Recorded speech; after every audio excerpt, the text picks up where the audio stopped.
vibe, train, train, train, train. It's a good vibe, train, train, train, train. It's a good vibe, train, train, train, train. Good vibe, train, yeah.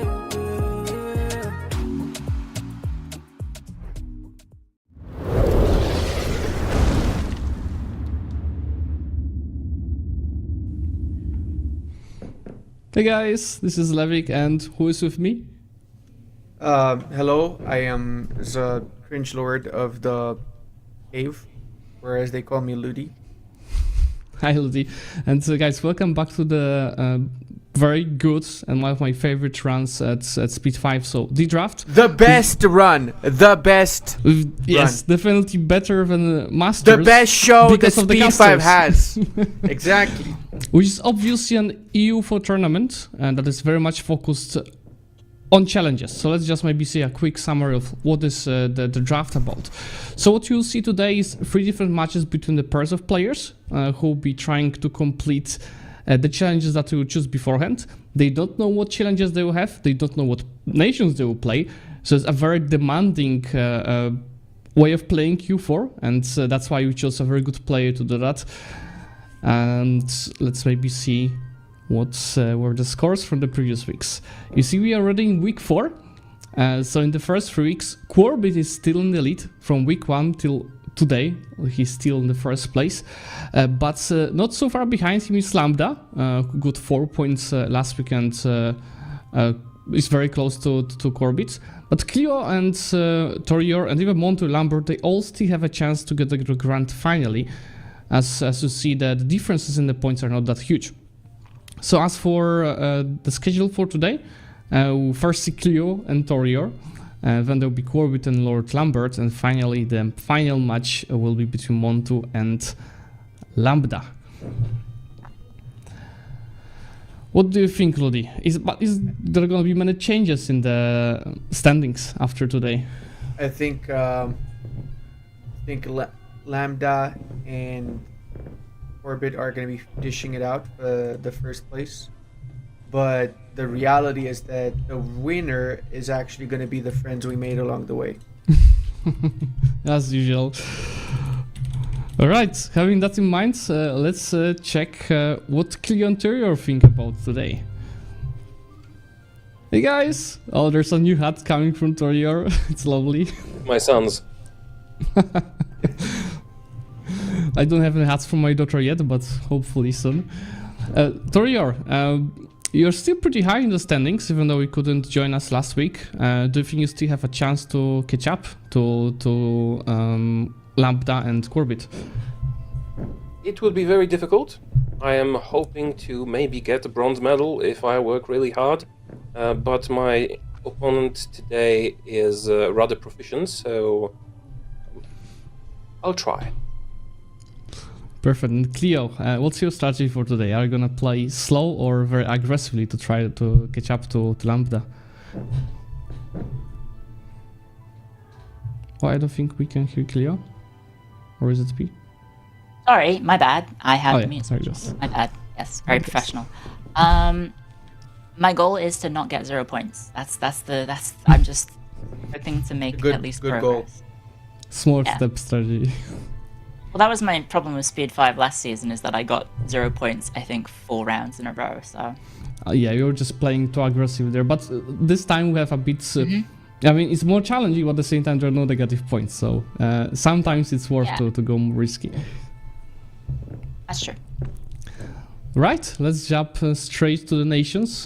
Just FYI for everyone watching, the players did receive these picks, but only around 10 minutes ago. So they pretty much didn't know that they will play here. So the rule for here will be, first of all, we see 2 bans for each players, and who's gonna ban first?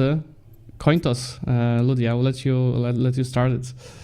Leo, do you want to have 100 or do you want to have a Lotus? I'll have the Lotus, please. Load. Let's see, what is it? It is 100. That's the 100. Yeah. Alright, that means that Torior is banning first. Torior, what's your first ban? Okay, it doesn't really make that much of a difference here unless we ban 1 and 2, right? I'll try with... I will start with 5. Asturias, okay. Cleo, how about you? I'll ban number 7, Valencia.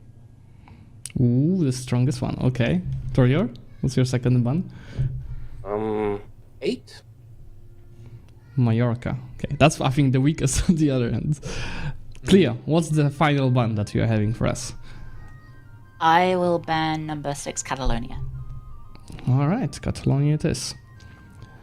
So, now that we've got this, Torior will be choosing your nation to play as. I am torn between 1 and 10. Let's go with 10. Sicily, that's a very interesting pick. And Cleo, what's your pick? Is it 1? Well, I was gonna 100% go one. with Sicily. But I will. Sure, why not? I'll go Granada. All right, let's see the Al-Andalus today. Perfect. Now that Torior was first to ban and pick, we can go straight to challenges, where Cleo will be the first to pick. As usual, just to explain that to the viewers, we've got 10 challenges, and each player will choose 5, and for each challenge there will be 1 point for completion, no negative points. There's also FYI, Cleo, Torior, the challenges were meant to be much harder like initially, but me and Ludi work with Ghibli to make them a bit easier, so it's not that tragic as it was supposed to be. So having that in mind, Cleo, what's your first pick? I will go with number 7, having a state of 100 loyalty, please. All right. Torior? Those are all difficult. I will try. Give me a moment. 5. And First Legion, 3 nations. Okay. Cleo? I will take number 1, earn 6 centers of trade, please. Perfect, thank you. Torior? Just a moment. How about number 3? First game Empire. All right, that's a nice one. Cleo? I will take. I'll take number 8, please. Combined tradition of Army and Navy. Perfect. Torior? 4. 2 allies, 100 trust. Alrighty. Cleo? I will go for capture 5 ships in 1 naval battle. Yeah, sure, why not? Alright, challenge number 2. Perfect. Torior? Number 10. Perfect. There will be some expansion happening. Perfect. Cleo? I'm not counting on it, but What's your I'll final try challenge? and go for number 9 then. It sucks, but I'll go for it. 100 prestige. Okay, Torior, that means you have to stack with the English. I wasn't planning on fighting them, but if you have to. Let's see, because you said that steel challenges are quite challenging, but we always have a final challenge, which is for 2 points, and it's the Steel CS challenge. Let's see what we have for today. That's Own Rome, which is doable for both of you, I think. That's easy for Sicily. Extremely easy. I might get points today. We are counting on that. Okay, I'll let you both prepare and join the games. I will also get ready on mine, so we'll be able to start in a second. Good luck. What do you This is think gonna be about a the really picks? fun one. Oh It's yeah. gonna be a really fun one. I feel like getting Sicily is a big deal, though. Like, especially for owning Rome, it's gonna make it a lot easier. They could easily get a foothold in Naples and then march into Rome afterwards, right? But then again, Granada has a lot of potential too, because it can easily get the trade centers, for example, right? Yeah. And it can blob out into Andalusia and into North Africa and so on. So it's gonna be interesting. It's gonna be interesting. Both have their pros and cons, right? Sicily, having the ability to mitigate aggressive expansion very easily by going in between Catholics and Muslims in North Africa.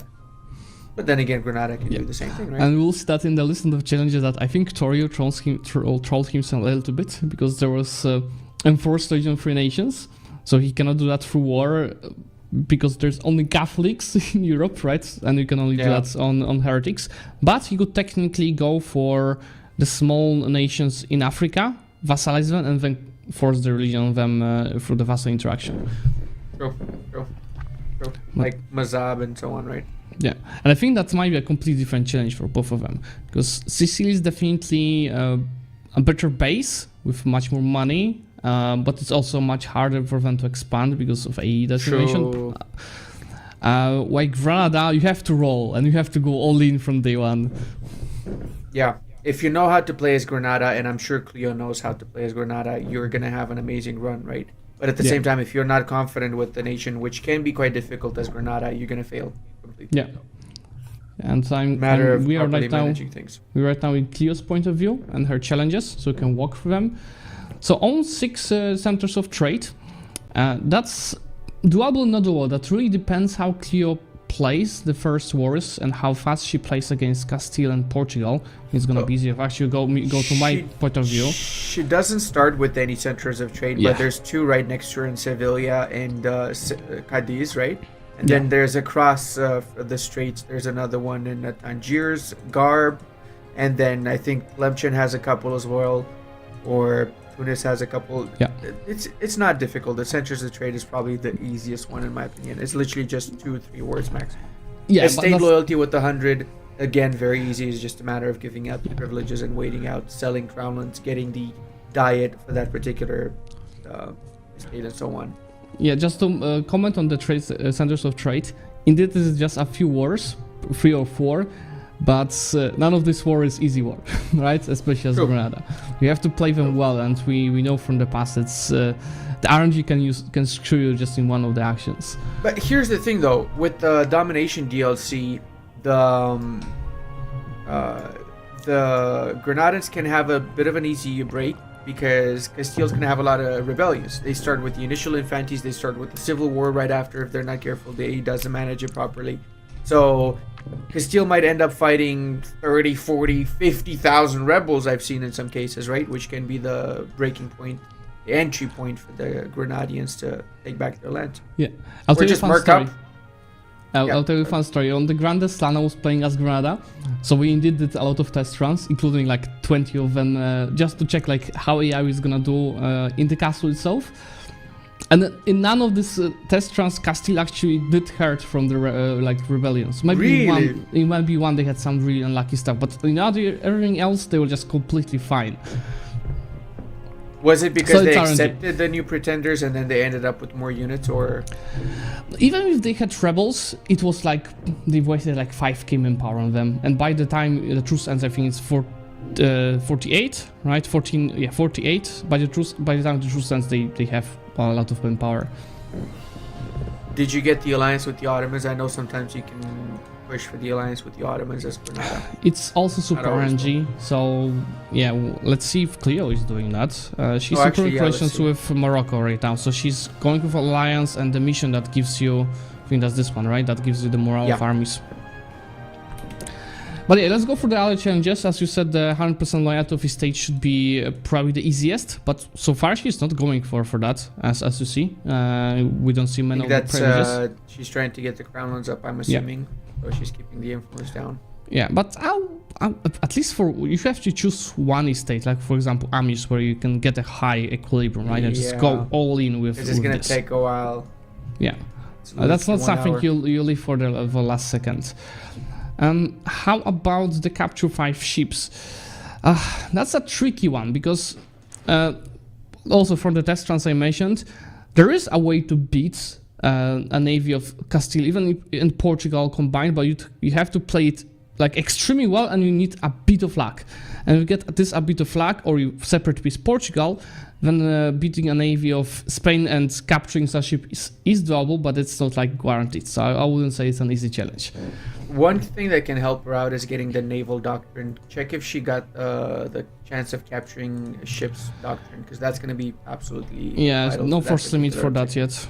That's not for now. Yeah, we need 24. Wait, how many ships does she start? 13. Okay. Yeah. But 120 army tradition and navy combined is easy in my opinion, because she's going to be at war the entire time. So It's not going to Yeah. be much of a challenge.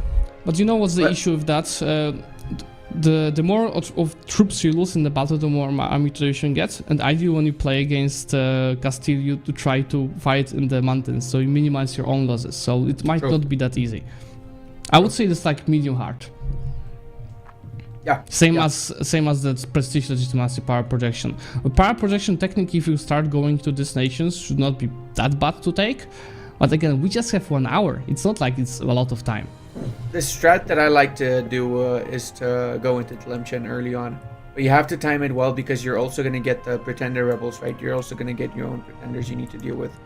I like to let the pretenders enforce, actually. That's that's the usually best strat. the best strat, in my opinion. Yeah. You get This way free you get their troops. army, you get a better general, a leader. Because your starting leader is horrible. Yeah, and Yeah. she has an air. Oh, but wow. Does it?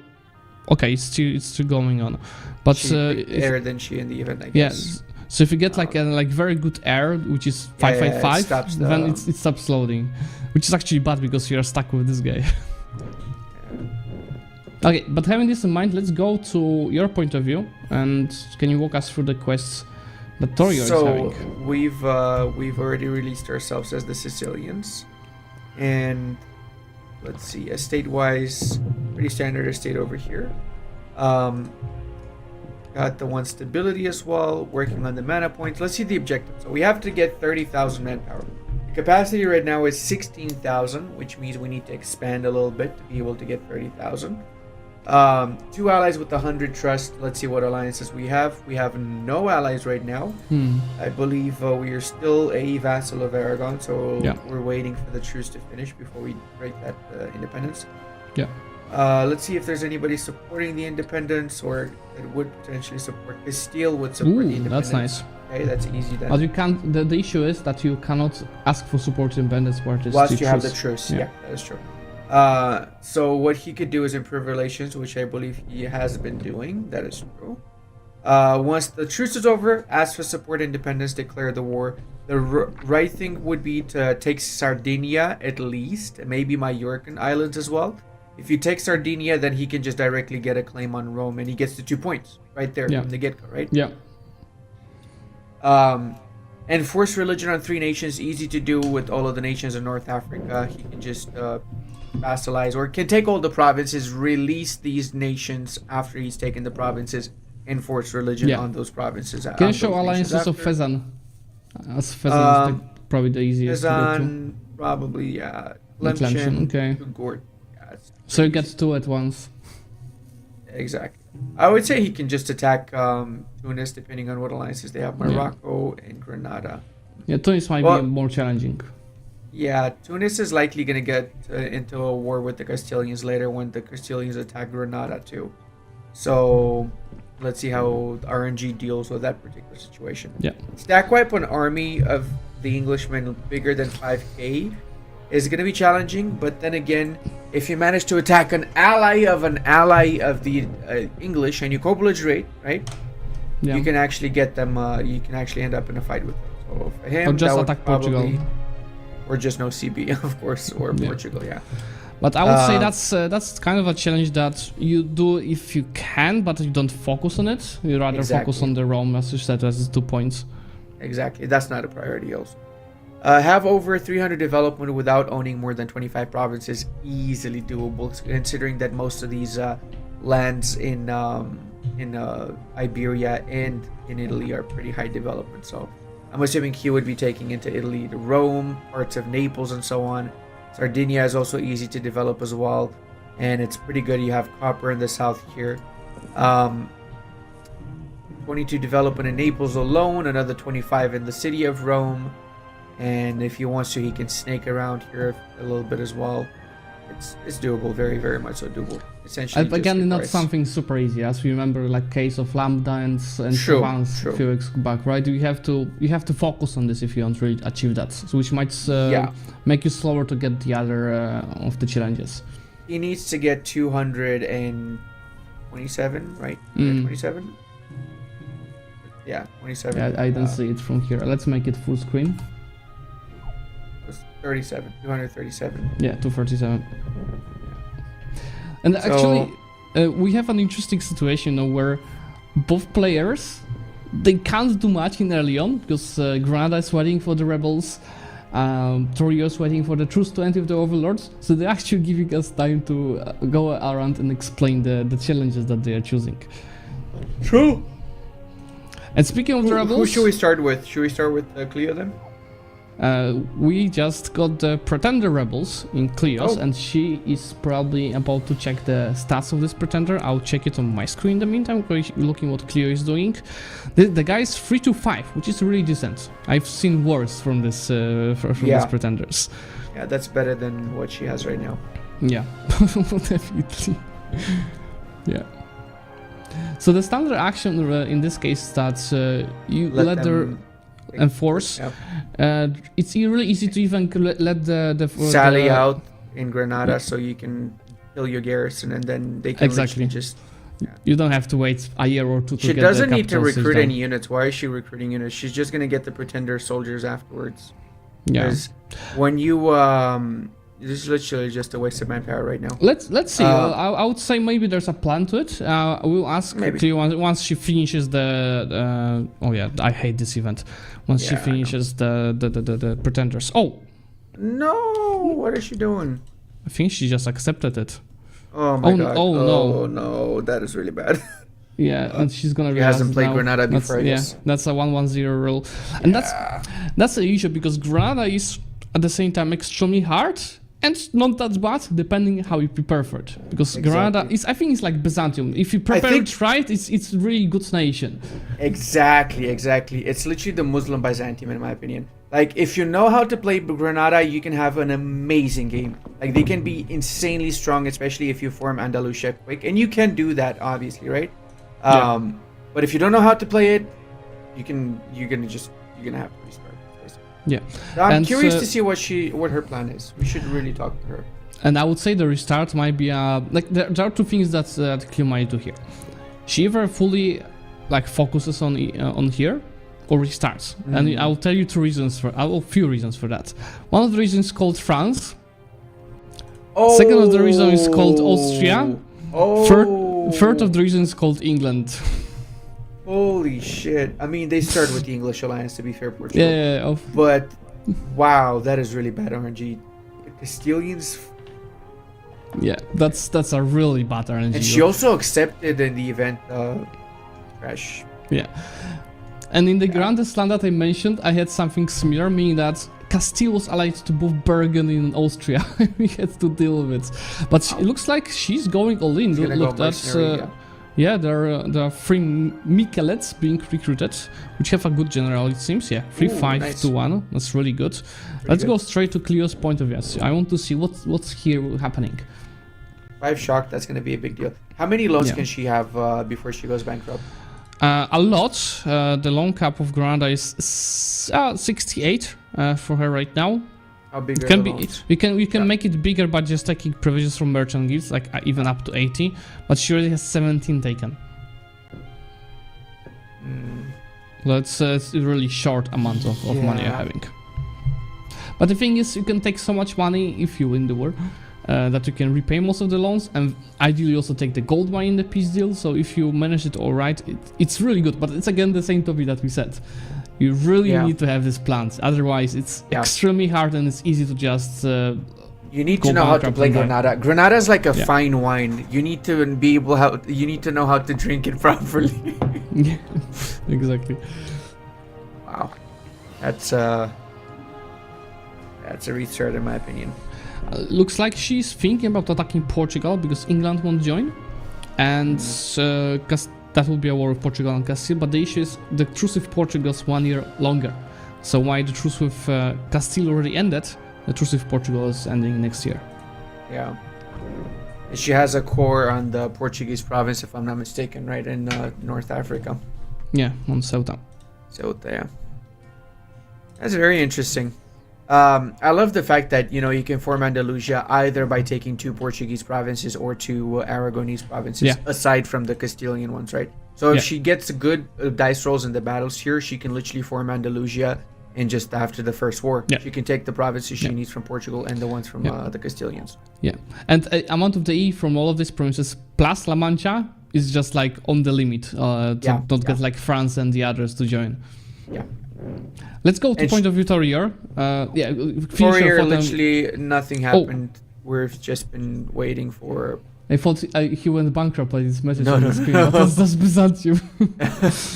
We just got the English to support the independence, so Nice. that's going to be a big deal. So we got Castile and England. Now that means that war should be fairly easy. He's got 9,000 units already, and let's The see what question else is, happened here. what if he baits England to get wiped by the Aragonese? Does it count for the mission? That's a good question, actually. What do we do with that? No, it doesn't count, but No, it'd be funny. I'd say it should be no. He just got the Ottomans to support Wow. him. It's.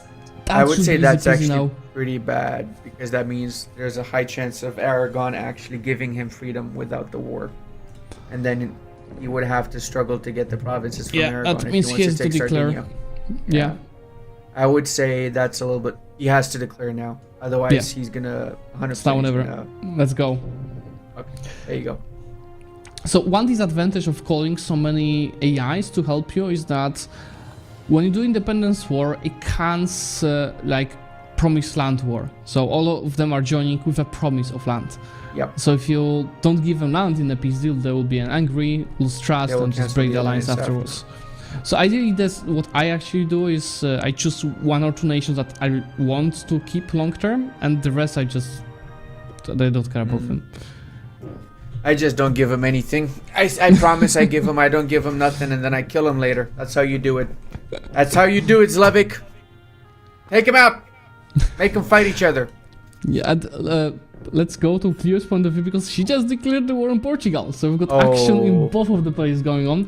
So just keep observing what Torier is doing or what AIs are doing I there. will. And we'll be switching between the screens. Right now, Torier is not doing anything. He's just sitting on Sicily, letting the AI do the work for him, which is the Yeah. big brain move, in my opinion. Yeah. It's partly also what Clio can do because she could, of course, call Morocco with all of the subject. And that's actually interesting because as you see on her screen, she still has naval dominance, at least for now. So Morocco could cross, but if she loses the naval battle right now, Morocco will not be able to cross until they take Ceuta. And that naval battle is not looking too good. Yeah, I don't think she's gonna win that. Yep. Has she been building any ships? You know No. what? I've been testing that. So even if I manage to get like 4 or 5 additional heavy ships from like the estates. the estate privileges and building manually, it was still not like 100% guaranteed that you're gonna win. You needed Wow. still an RNG and battle movements from AI to make it work.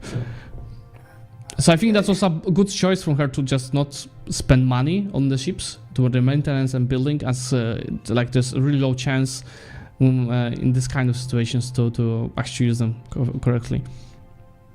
Yeah. I would also assign objective to Morocco to take Ceuta, because sometimes the AI is poo-poo brain, and when they're about to take a province, they go on the other province next Yeah. to it and cancel the progress. Yeah. And as you see, it doesn't look good with the amount of the troops that the AI has just next I by. know. It's not Her gonna best be call easy. is what she's doing right now. She's trying to pick off the 2,000, and she's trying to pick off the small units whenever she can. That is actually the best call. Maybe the condottieri over there afterwards would be a good idea too. Yeah. Also, there's a comment from the chat that Jesus has turned and immediately see Granda fighting Castilla, Aragon, and Portugal in 1414.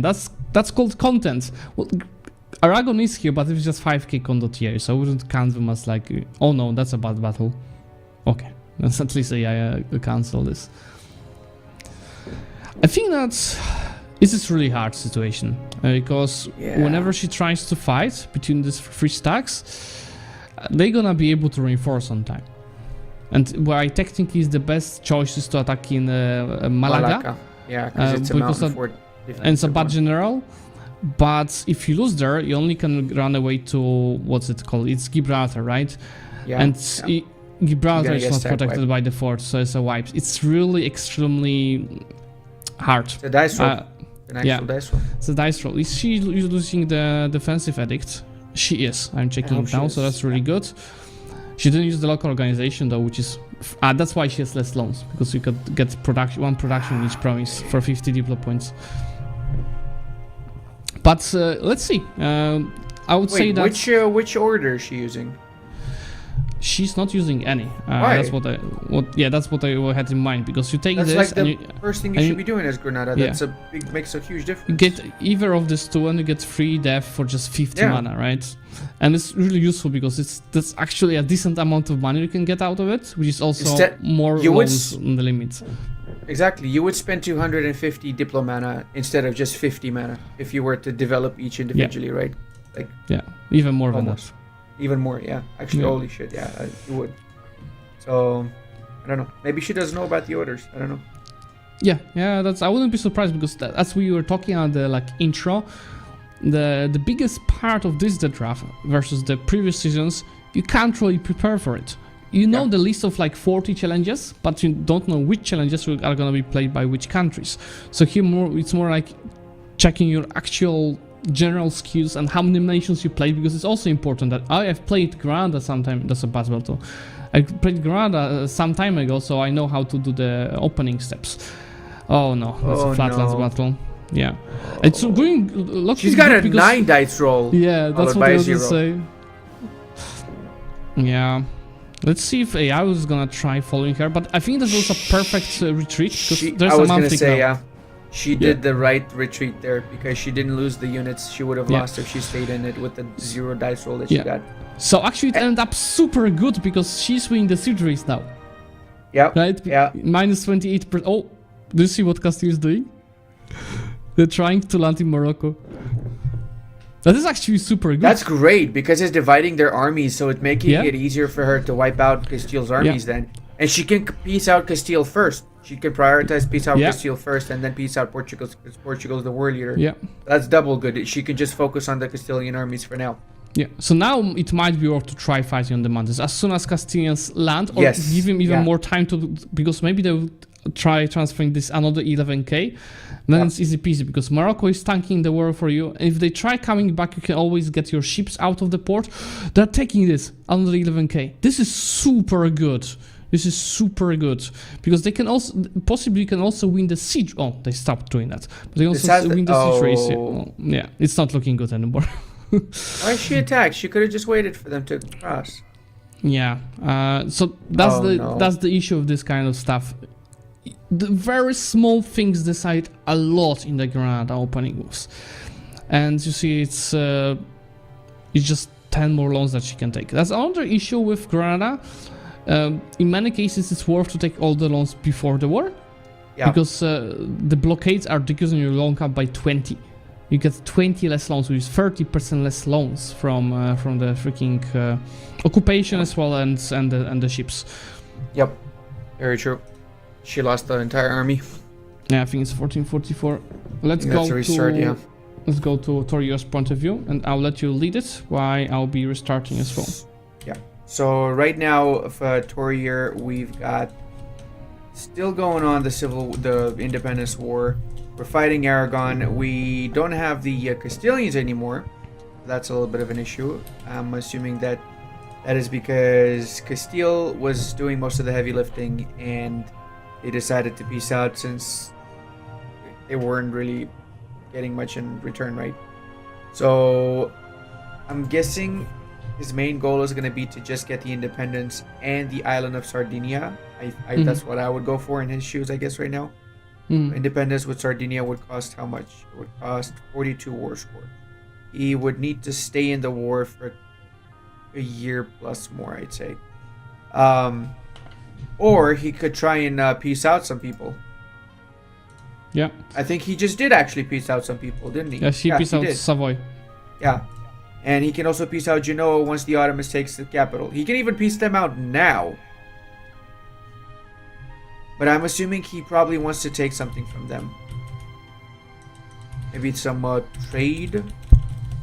Probably trying to maximize the amount of money, but I would definitely not take cash. I would since AIS is just gonna take white it. peace them personally. So he can focus on Aragon, and then he can focus on Rome and Naples. because Naples is independent. So you should really peace out Aragon fast, take Sardinia, get your claims on Naples, attack Naples, get the juicy lands in Naples, get the border with the Romans, with the Papal States, and then take Rome so you can secure the 2 points, right? Plus, by taking the Neapolitan lands, you're below 25 provinces and you likely will be very close to the 300 develop. That's another point you're getting. Yeah. 2 allies with the 100 trust. I'm not so sure who that is, though, because we're currying with the Ottomans, but it's going to be impossible to get 100 trust with the Ottomans. It has to be small Italians. Yeah, it has to be a OPM, because the amount of favors he's getting with the Ottomans is not going to cut it. Yeah. Same with Castile in England. I would say he should ally someone like, I don't know, Mantua, or even smaller, less dev, like, I don't know. Like Bologna. Bologna's, but now they've expanded a little bit, Bologna, so. Okay, Lucca, Siena. Trent, So this Lucca, kind of OPMs, Siena, yeah, some of these nations here. And then curry with those favors to get the 100 trust a little bit faster, right? Yeah.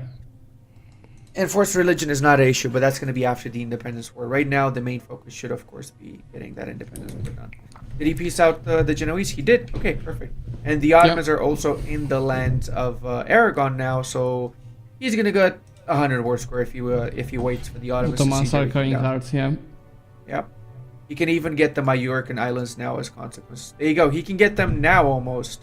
80. He can. Oh, let's refresh. There you go. He can get 6 provinces. Going to your point of view now, show us. He can get 6 provinces. He can also get a little bit of money, maybe some more reparations, because if he takes the money, it's mostly going to go to the Ottomans, let's face it. Yeah. So he could do this peace deal. That would be a perfect peace deal in my opinion.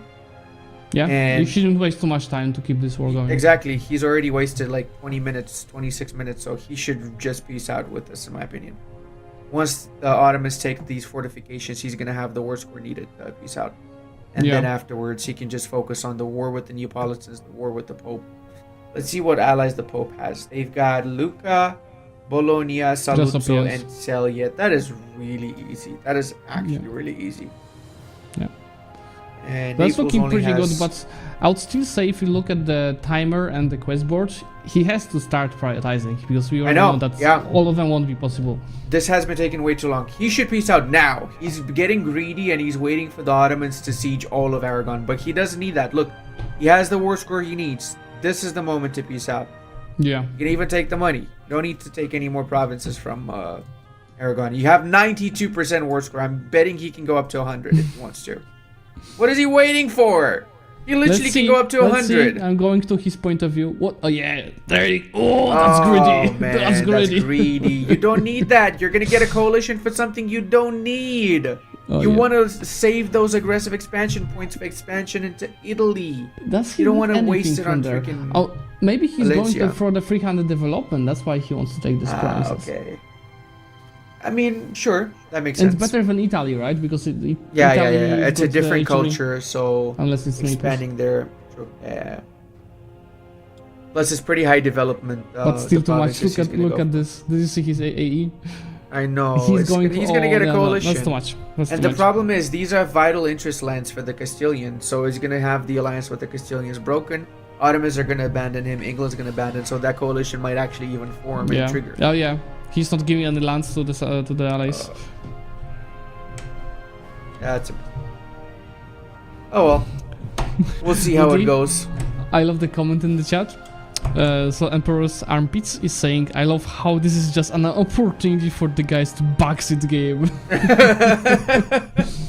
Hey man, this is literally why we took over this position, okay? Now tell that to the camera. Now you're visible for everyone. I would never backseat game, okay? I'm just giving hypothetical advice here, that's it. Of course. I respect everybody's way of playing the game, obviously. Right? So I mean, it's a good life, as someone said in the chat, because we don't have to, sweat and play. We can just chill and say, oh, you did wrong, and you did wrong. Oh, True, when someone did something impossible, we can say, wow, he did something exactly. impossible. That's the perfect position. That's why I like commentating too, yeah. It's the best position for sure. So there's a comment also from the chat getting the challenges again, that the challenges are pretty beefy this round. Trust me, they were much harder that they were planned for today, but we did some changes to make them easier. You have to keep in mind it's a bit different than the last season of the draft. We don't expect players to take all of the challenges. That's why when you take the 5 challenges and then you have the Steel Series challenge, you have to prioritize. Let's say you take the Steel Series challenge and 2 other challenges, you already have 4 points, which is almost as many as both of the players have, because Cleo already has, I believe, 6 points and Torior has 5. So even if they took 3 points each, that's already a big achievement. So just take Rome and one of the 5 other challenges. It's all about the prioritization. And I see that Torior just pissed out for this extra lances. So now his aggressive expansion is going to be quite a little bit high, I think. Let's check. So the biggest problem is going to be France, which is actually okay now because when the new year passed, so they're down to 50 aggressive expansion. What's his relations with the French? Should be improving with the French. I bet you that he can get an alliance with the French. I guarantee you he can get an alliance with the French. Oh, wow. Oh, no. England and Castile might not be able to He cannot get an alliance with the French. How much development does he have after this war? He has 140 development now. 143. Okay. So that's good. He developed 3 times? What? He had 140. Yes, he did. He should definitely attack Tunis next, though. It might be a little bit of a tougher war, so he needs to get ready for that. But he needs to attack something that is not Catholic and that is not in Italy or not in Spain, right? Is Tlemcen, Tunis, or is Fezzan still alive? Because I cannot see it on your screen. He can attack, actually. Fezzan is alive, but he cannot reach it. Yeah, it's... he can attack Tlemcen because he has a connection via the sea tile in the Gulf of or Granada. Or Granada. Oh no, that's the good allies. Oh, no, both Granada, Morocco and Tunis. No Granada. Oh, Tlemcen's allied to guess who? Castile. Unlucky. Yeah. No, his only choice is Tunis if he wants to get the 300 development now. Because if he's going to be attacking Naples now, even Italy, he could take Rome, but it's going to be pissing off everybody, so... Yeah. No rush. No rush. He has to take sometimes the Europeans. But talking about luck, Cleo is already at the moment of the rebels again. And hopefully she lets them enforce again this time. 5. The lead is again 5 mil points. That's pretty good. There's a focus on meals. That's also the strategy that I was checking with my teammates, that if you want to really go safe, just wait for the tech 4, which is happening around 1449. So just wait additional year or a year and a half. If then it's more safe, you have like bigger chance to win that, as Castile is usually like 2 years behind with this tech. So maybe that's what she's gonna plan here, but there's not much time for this planning. How about the alliances? Both Aragon and Portugal for Castile. What about the Pretender? What's the Pretender's... let's see. 235. So again, 5 not million bad. Yeah. Wow, okay. But the alliances are like pretty bad. These 3 guys are allied to each other. At least there's nobody outside, so just like no Austria and France. So it might be again the best to attack Portugal, but once the 100 Years' War happens, which is not yet. Usually it happens in the first few years, so for sure she's going to be able to by the time that the truce is over with the Portuguese. Yeah. This is good though, because she let the Pretenders enforce this time, unlike last time, which means that she has the extra units from the Pretenders. So 3,000 probably knows this, but whenever your Pretenders enforce, whatever units they have will become your units up to your max land force limit. So if you have 7 units that you can go up until max land force limit, 7 units from the Pretenders will become your units. You have none, and you get none. So. So she had 6 out of 9, so she received 3 additional 1,000. And she saved previous run. She had like 4,000 units because she kept recruiting to fight the Pretenders, or I don't know what she was trying to do. But now she's got 16,000, so that's a big difference right there. That's going to be of massive help. And she can also get the, what was it, the 100 Army Tradition General, was it, with the Moroccan ties? 11? the tradition general is checking it again. For prepare for wars is 100 tradition general. I can share that in my That's really screen. good. So you need pretty much 2 things you have to do is one, of course, the alliance and relations with Morocco or rival, but depends what you do. Rival, yeah. And then just have to insult Castile before the war, Castile. which gives you claims or the claims that you need pretty much for Andalusia and the 100 tradition general. I don't know what was the general she received the last time. It was pretty good, I think. Was it 5 shock, 3 But siege? I don't remember. Wasn't that from Mercs? Oh, it was the mercenary company. Yeah, It was yeah, three yeah. You're right. Mikelets. Yeah. Usually for the Mercs, it's the best to look for the good sieges, as that's barely ever something you get from your own generals. But the best she has right now is 2, which is alright, but it's nothing special. Let's see the general. Aww, only 413. Guys, imagine this is 100 position general.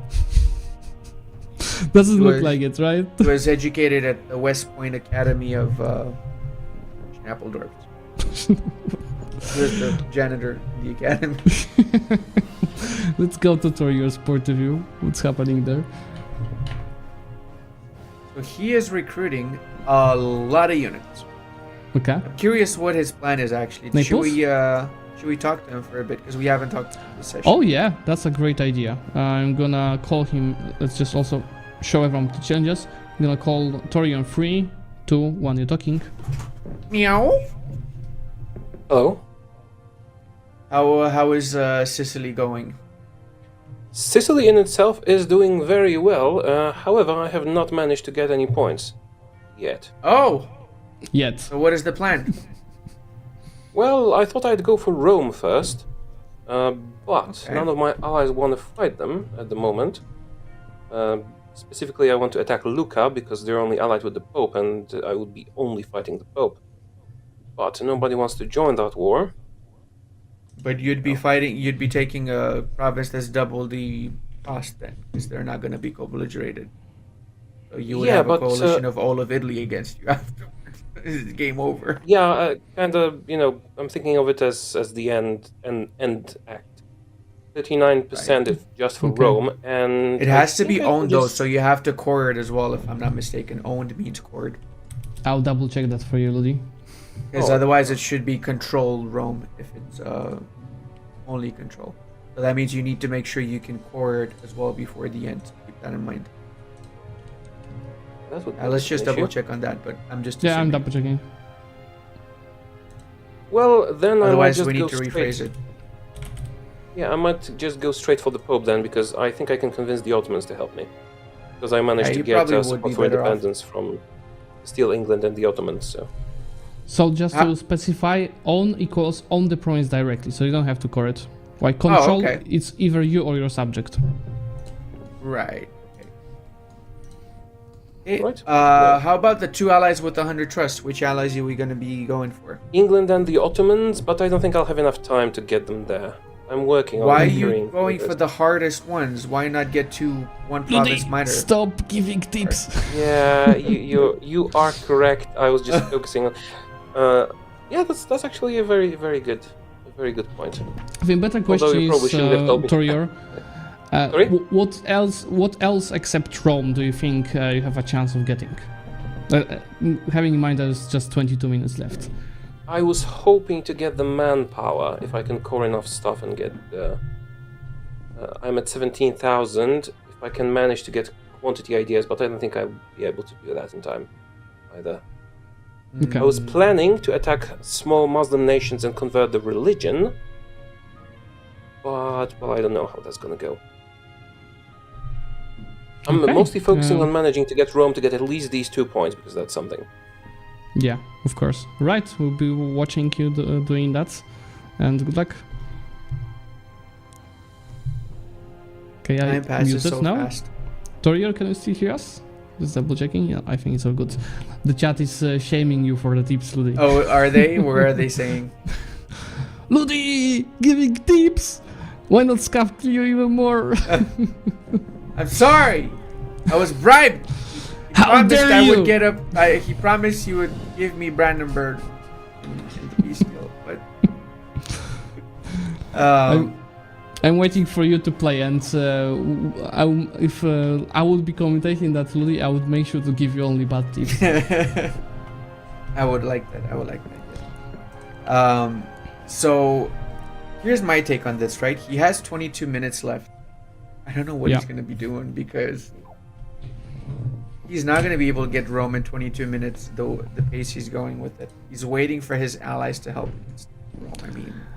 So I'll tell you, sorry for breaking. The play will probably, looking at the challenges again, the play he will probably, he's not expanding into Muslims, so he's not gonna get 300. So what he can do is to focus on developing mill points, not going for quantity, yes, developing your mill points, and reducing the autonomy in the provinces, as it seems it's also high. That's for the 30k manpower. That should be enough to get it. And then on top of that, just add, I don't know, in like probably 5 minutes from now, he should already start the war with Pope to get Rome in time for the end of the game. That's 3 points. Do you think he knows about the lowering autonomy? No, I don't think he does, because he just increased autonomy. Oh, F. Chat, can we get F for the manpower? Yeah. But do you remember, because it was changed a few times, because of course you can exploit manpower, right, to get more of it. When you get more based on the autonomy of the province. So the less autonomy, the more manpower you get. Yeah, but my question is, do you exploit up to your max manpower, or you can get above your max manpower? Because you can get above your max manpower. Okay, because it was changed in a few cases. So if it's the case here, you can just get it to 20, 24k, and can you show you on the screen how much you can get from exploiting in the macro builder? For example, we can get, I'm exploiting right now, 600, like 600, 400, 300, that's like 2, 3. Okay. The autonomy. It's the autonomy. He increased the autonomy in the provinces he conquered, so obviously he's not going to get nothing from those provinces. I mean, 20 manpower from 16 development, Valencia is F. Yeah. That is, by the way, a 16 development province with 93 autonomy. Yeah. And looks like, I'll go to my point of view, it looks like Cleo is playing it more safely, and also bring the quest board. As you see, she is waiting for Tech 4, but because at the beginning there was like no advisor, still no advisor, there was no focus at the very beginning. I think she's gonna get it around the same time as Castile, so it's not gonna be big of advantage. And as for her alliances, it's Morocco and Tunis, so probably she's also trying to get both into the war, but for that she would need favors. Is she carrying with them? No. No favors being, but it's coming by itself, so it's maybe she's waiting for that. Do you want to talk to her? I'll go to her point of view. Sure thing. She's definitely, you saw that for a second, she's trying to get the loyalty. It's already 93 for Amirs, but still not there. Okay, I'm gonna call Clean 3, 2, 1, let's go. Hello. Hello. Hi. So, what's the plan, Cleo? Try not to misclick like 5 times in a row like I did the first attempt. That was pretty bad. You're getting like a lot of lag, I'm assuming, right? Yeah, I misclicked the event for the rebellion, and then I misclicked army march order and went in against 24k when I shouldn't have. And that why was are you wasting that diplomat and not? Why are you not getting favors with the allies to get them in the war?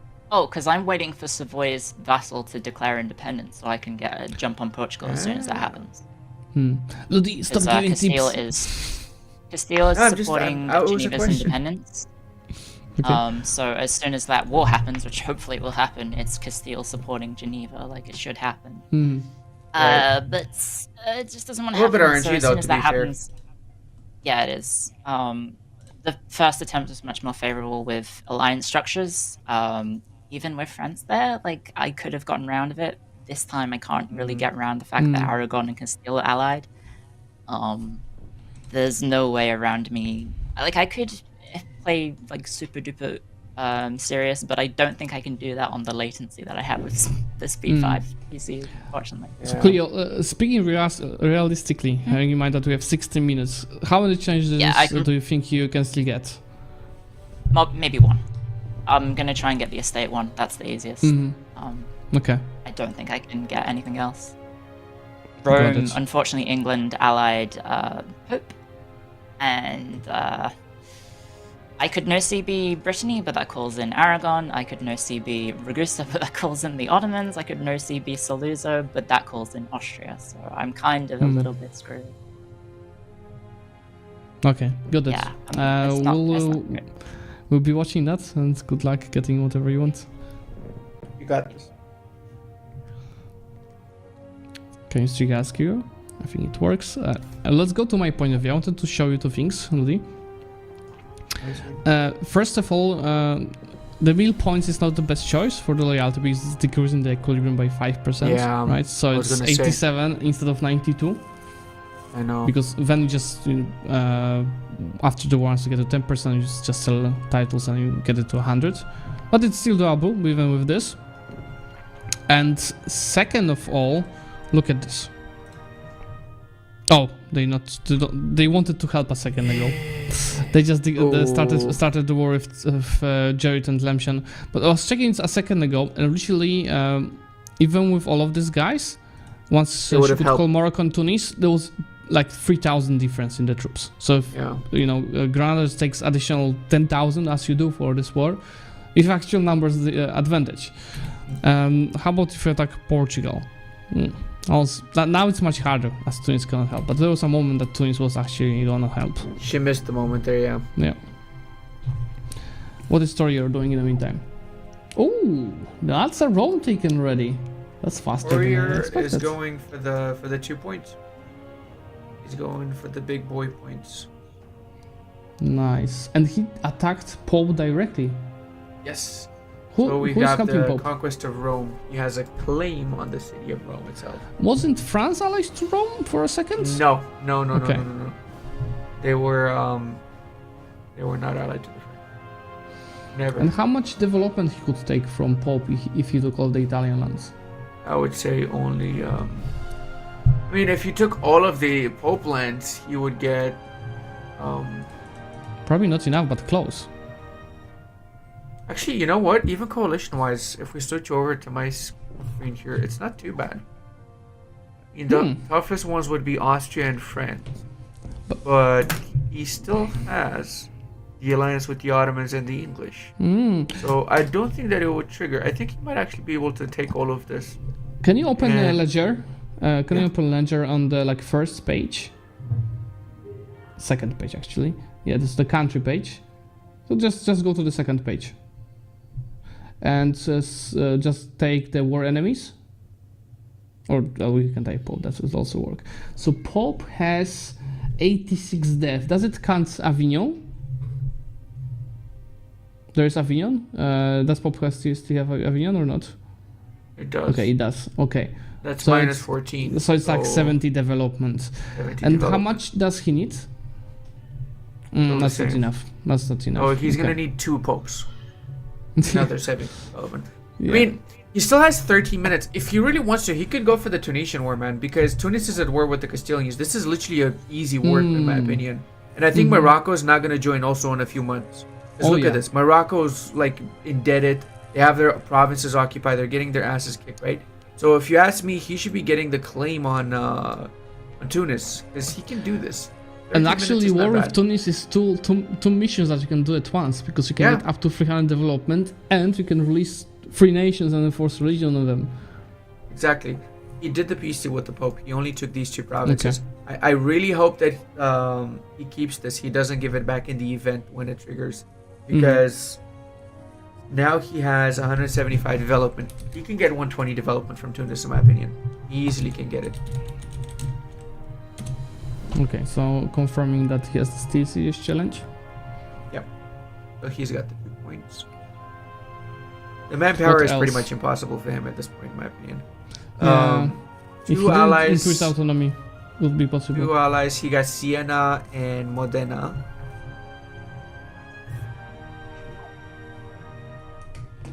OPMs. Okay. 50 trust and 50 trust. 20 favors. he's carrying with both of them. He doesn't seem to have any interest in getting a war with Tunisia, though, because he doesn't even have a claim on them. He hasn't even started getting the. So I think I mean, now he could go all in, right? Because he has the save 2 points from Rome, so he's equaling his amount of the points from 5 to 7, which is already pretty decent. But there's still time to be fair, if he just gets the curry favors with both of these and he gets the trust, that's 3 points. That's not bad, right? That's actually not bad. How much trust he has already? 50 with both of them. So that's the basic one. But he has a decent amount of favors. Yeah, I don't think it's the favors are going to fast though because the nations are small, so he's getting 0.3 favors every month. It's not bad. Yeah. I have to break you. We're going to Cleo's point of view because the war just started. Ooh. And looking now, it's against Portugal and Castile, while on her side there's Granada, Morocco, and Tafilalt. So if you look at the war screen, this looks like a gunk on Portugal. Look at the amount of the troops. 55k versus 35k, so there's 20k difference of the amount of the troops.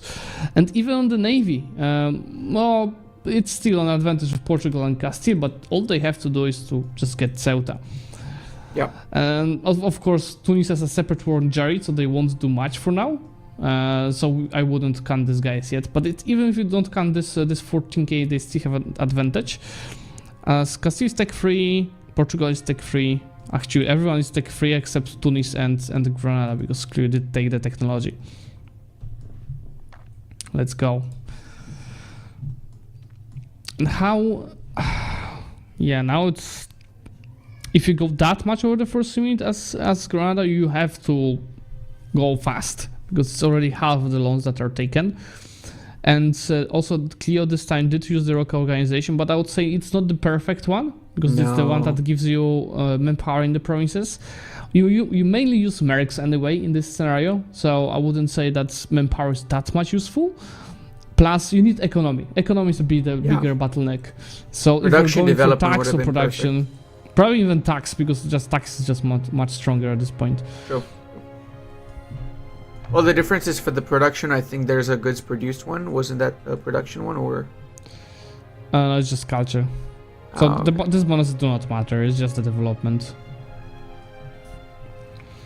Oh wait, they only have 3 organizations, right? They don't have like the 100 like the Castilians have now. Yeah.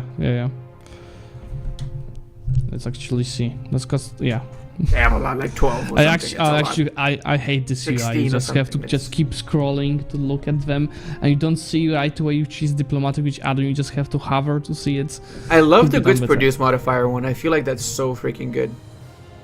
Get that? Yes, but you get the tax development. The tax, right? I know. Yeah, it's kind of like you have to trade you get tax, but you get a great modifier for the provinces, or you get production and you get a average modifier for the provinces. And Clio looks like he's trying to siege race, which might not be a bad idea. She has a 2 siege general. It's -6 defensiveness, and these guys have 1 and 0 siege generals, and there's 80% and 82% defensiveness. That's a huge difference. Because 82% defensiveness means that each tick of siege is taking 54 days, while here it's gonna be 28? Yeah, 28 days. Double almost. Yeah.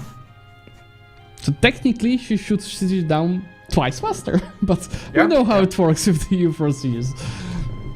AI gonna take those forts at 7%. I'm calling it now.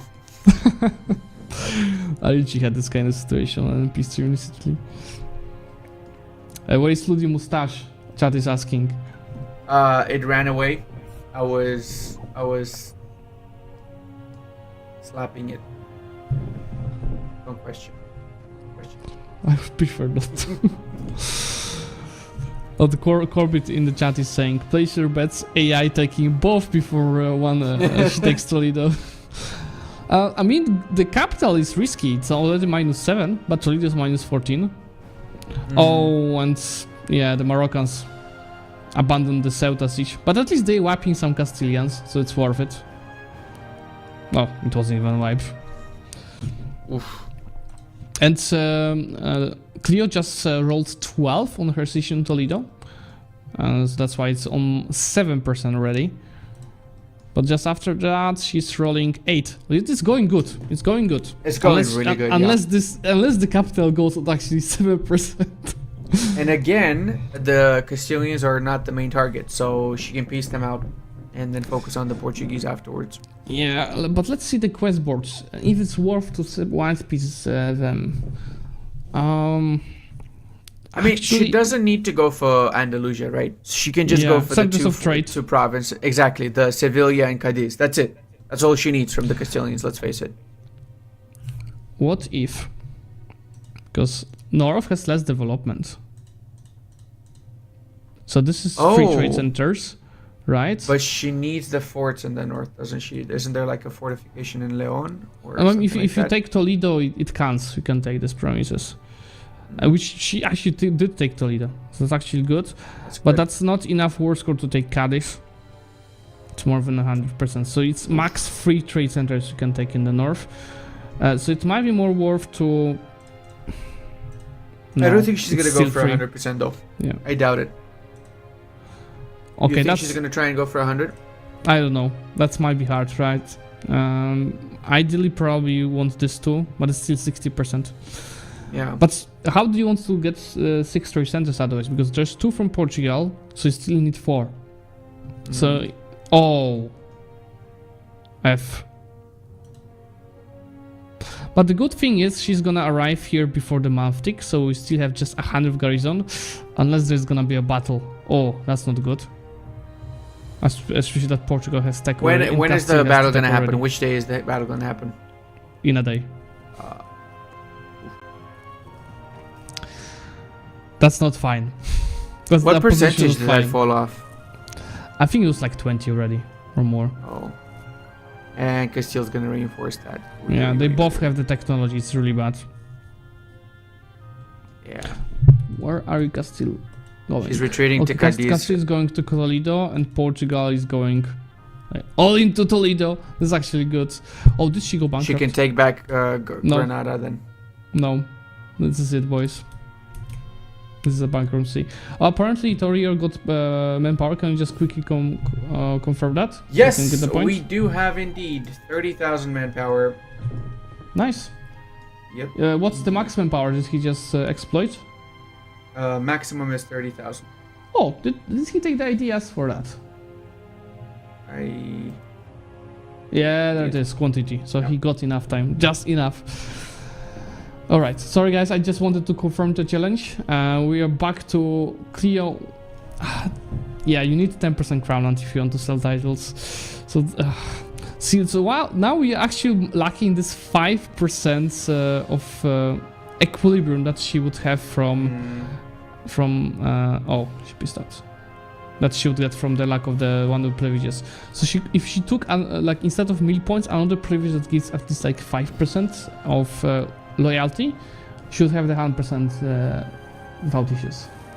Yeah. But now it's too late. I think she's throwing the towel in, I'm assuming.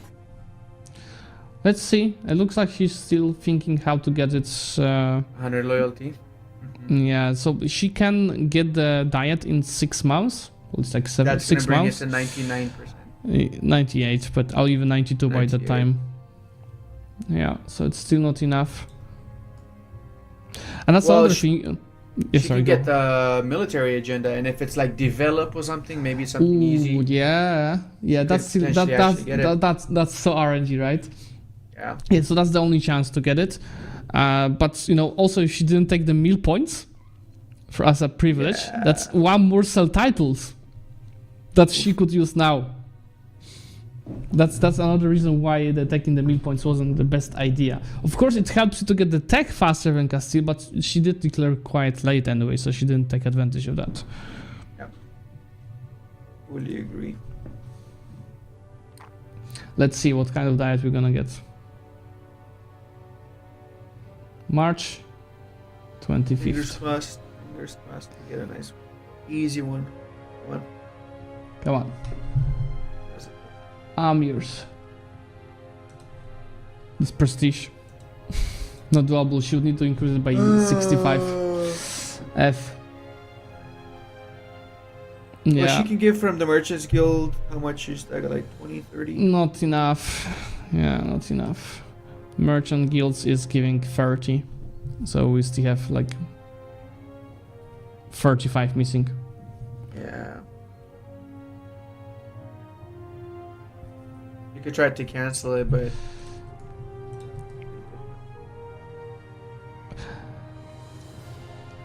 That's a good comment from the chat because she could season sell as it's. I'm just gonna put the quest board as well, but yes, the seas does like the increased leaves does exempt amirs from seizing, but does it mean that they do not lose 20 loyalty when seizing land?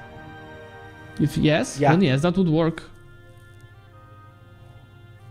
Let's see. Oh no! The rebels came from that. Accepting the rebels is not gonna break the loyalty. So she could just accept the demands of the rebels. Yep. It's just prestige. Oh, it's to the Crownland. But it didn't say it's gonna take the No. Crownland. It didn't say it's gonna take the Crownland. I mean, they The do take pop-up. the Crownlands if it's the nobles. Yeah, but it wasn't Yeah. mentioned there. Yeah. Let's just take a final look at Torior. I think it's just Warrior's too doing big. pretty good, man. Warrior's doing really, really good. He didn't get the curry favors enough. He didn't transfer the curry favors into trust also. I'm not sure why. It's fine. He got 3 points. He got 3 points though, yeah, that's He really got good. what he planned. And time's up. Alright. Whew. That was quite a lot of things happening, I think, on both of the sides, but definitely much more challenging for Cleo because of the pick. For sure, yeah. Alright, perfect. Let's go straight to the players and see what they think just after this. Cleo, it was that close for the loyalty mission. What did happen there? Yeah. So I had just really bad luck with RNG at the end right then, which kind of sucks. I spent 25 minutes on the first attempt, misclick twice, ruined run, start over, misclick again, ruin run, try and peace out and salvage a point. RNG doesn't like me. Yeah, and also Granda just it doesn't accept enemy clicks. That's the important part of it. You have to like click everything perfectly, which is really hard in this kind of the challenges, right? Yeah, I probably should have. See, I was planning to play Sicily, and then Turo picked it, so that was that. So, and then Turo- Catalonia was banned. I was thinking, I guess maybe Catalonia banned, or was Catalonia? It was Valencia banned. Yeah. Anyway, yeah. I think you banned both Yeah. both that was Catalonia and Valencia. So Torior, after sneaky, picky stealing Sicily, you got 3 points, so congratulations. Up to 8 points, I believe, so just 2 points behind Quorbit. Do you think you could do anything more than this in this run? Yes, I could have. If I tested this run, I could get 2 more points. I think. One for the alliances, like Ludi suggested. I should have just gone with someone weak. I started doing that later, but I didn't have enough time. And another one, I was actually quite close to the development thing. I had something like 220, and I wanted to do one more war and just steal a bunch of provinces from Naples, and that would knock me over the threshold. But I didn't have much time, and I didn't want to use the manpower that I had for the manpower challenge. Yeah. So if I played 3 this points. better, I think I would get 2 more. 3 points is still very decent, so congratulations on that. And I'm gonna see you both of you again on Wednesday, because we're gonna have an additional session over there. Thank you, guys. Nice. Perfect, that was exciting. Now, first of all, we have a quick break, so me and Lily can get something to drink and the players can prepare in their games. And after the break, we're gonna see Quorbit and Numbered playing versus each other.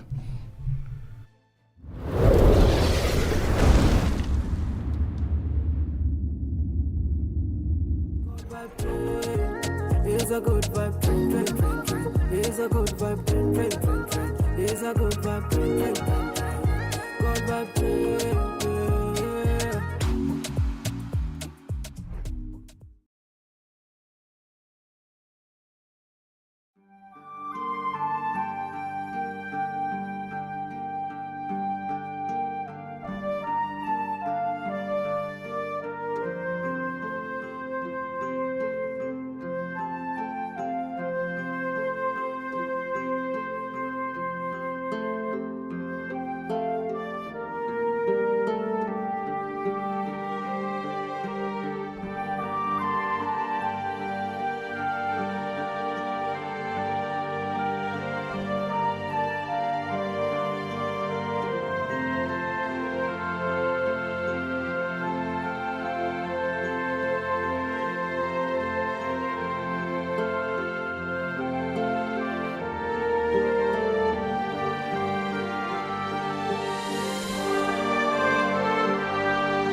Hey guys, welcome back to the draft. I'm Slavik, and with me I've got my Romanian brother Rudy.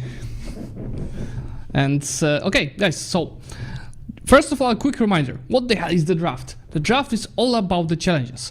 So you're gonna see two players playing versus each other. Right now it's gonna be Corbett and Lambert, and they have to complete as many challenges as possible for the 5 that they're gonna pick. But the problem is they have no idea what they're gonna play, and they have no idea about the challenges. So it's gonna make it exciting, especially that, as you see, the table is looking more and more close. Corbett's still first, and he's gonna play now. But I would say each player still has a chance to get to the final. Even Lambert, that is playing against Corbett right now, because what's the problem, Lydia, about getting 6 points in one run, right? Exactly. It's easy. It's very easy to get 6 points in one run. Yeah, Lydia would get 6 points each time. I would get 9. All right. Perfect. Let's go straight to our players and see how they are prepared. Are there any new hats? Oh, no new hats from Lambert. What happens? How do you plan to get any points without the hats? I had a hat the first time, and I got no points. I had a hat, I had hair in the second game, and I got 1 point. And I didn't have a hat, and I got 2 points. So I feel next week I just got to shave. I got to go bald. Let's make it a thing. If you get at least 5 points today, you have to shave next week. I mean, on Wednesday. The hair, shave the hair. Just the beard will be alright. Just the beard will be alright. Don't go to extreme. My wife will not be happy if I agree to this, but okay. Looking forward to it. And Corbett, if you get 5 points today, you have to add actual bird to your avatar. Can we agree on that? Sure. Okay, guys, let's get through this. Let's see the nations that we're gonna play. And these are, as you see, the natives. I assume that you're the same as me and Ludi, and you heard some of these names, but for most of them you have no idea where they are. But they are pretty much the NA natives that we are having. So the rules are simple, just as the last time. Each of the players will have to ban 2 nations first, and then we're gonna go into picks. Ludi, can you get ready your coin? Yep. So who did I ask last time? Because I don't remember. About which one. Well, we had different matches, right? So. Yeah, I mean, Which one are you? I know I picked on the last one I did. Matches. I was the only one last time. Alright. Yeah, you came second in your one-horse race. Slavik, you tell me, which one should Corbett be, the 100 or the lotus flower? 100. 100, okay. Here you go. You can blame Slavik afterwards. Let's see, what is it? It's the 100. Easy. Hey, Rigged. That rigged. That means that Corbett is choosing first. What's your first ban? Oh, If that wasn't confusing enough. I think the strongest one is Navajo, so I'm gonna ban it. We're all going down together. Navajo? What? Navajo, okay. It's Lambert, honestly completely random. I have never played in the New World. Chinook is a helicopter, right? I don't know any of the Comanche. Sure, Comanche. I'll ban that one. 5. Number 5 it is. Okay. What's your second ban, Corbett? Ooh, Cherokee. Okay, number 1. Lambert, what's your final ban? You're Canadian, right? I'm gonna ban Ottawa. That's in Canada, isn't it? I bet Corbett sure wanted to is. play that. One of these There we cities. go. So Corbett, with this bans, what's your pick? Oh, that's a good question. Do I get an extra 5 minutes at the start to find it? Same, bro. I'll go for Ichisi, I guess. Ichisi, so number 2, alright. Not a bad pick, actually. Lambert? I quite like Stargate SG-1, and that took place in Cheyenne Mountain, so I'm taking Cheyenne. Let's go. Sounds Pick number good. 8. Okay. As Corbett was banning and choosing first, Lambert, I'll let you pick first challenge, and let's see those challenges, as I think they are much easier than the previous ones, but also your nations are much harder. So it's not as drastic as it seems by your picks. So having that in mind, Lambert, what's your first challenge? Number 9, humiliate 2 rivals. All right. Two rivals it is. Corbett. Can you clarify what number 7 means? 3 wars, 0 manpower? Is it like fighting 3 while having no manpower? Yeah, you just have to have 3 wars ongoing and have no manpower. Okay, yeah, that, actually, I'm gonna go with number 8. Yeah, never mind, sorry. Okay, so have 4 non-tributary subjects. Lambert, what's your second pick? I think I'm gonna do number 1, max loans, pay them all off. All right, that's a challenge that I know Corbett liked last time. What's your second challenge, Corbett? Number 4, 100% a no CB December 11th war. No CB, let's go. Lambert? I'm gonna say 3 wars, no manpower. I think it's happened in both of my games so far, after all. Yeah, perfect. Corbett? Okay, I'll go with number 6, have 100 spy network in 2 rivals. That's a nice pick. Lambert? Number 5, pool of manpower exceed maximum. Perfect. Corbett? I'll go with number 2, 20 war exhaustion. Ah, you broke the pattern. So far, oh no, it's perfect. Wait, no, we're still good. Lambert, we're still good. Lambert, you know what to pick. You have to color it the right way. Am I a troll or... look, I don't think I'm going to do either of those things, so number 3, let's keep the pattern going. Yes. Yeah, can't Perfect. wait to flip Zoroastrian. That'll be great. I mean, this is doable, right?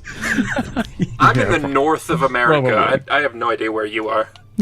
I don't know where I am either. Maybe close enough. And you know, guys, the chat is summarizing very well. These challenges are much easier than the last ones, but also the nations are much harder. So we'll see how you both do, especially. I don't know why you guys didn't pick Wichita. Like, Wichita would have been like 4 of those Stop objectives backseating, right Lodi. next to him. I don't Stop know where messing they around. are. I've never heard. Nobody knows that's where them. Wichita is. Couldn't even Oh, they're the point on a biggest map ones. where that is. Oh. Okay, guys, so Is that let's like a state review or the something? I extra don't know. challenge. Let's review the extra challenge because we still all of these challenges were for 1 point, but this one that you see on the screen right now is for 2 points. So you have to create a tribal federation.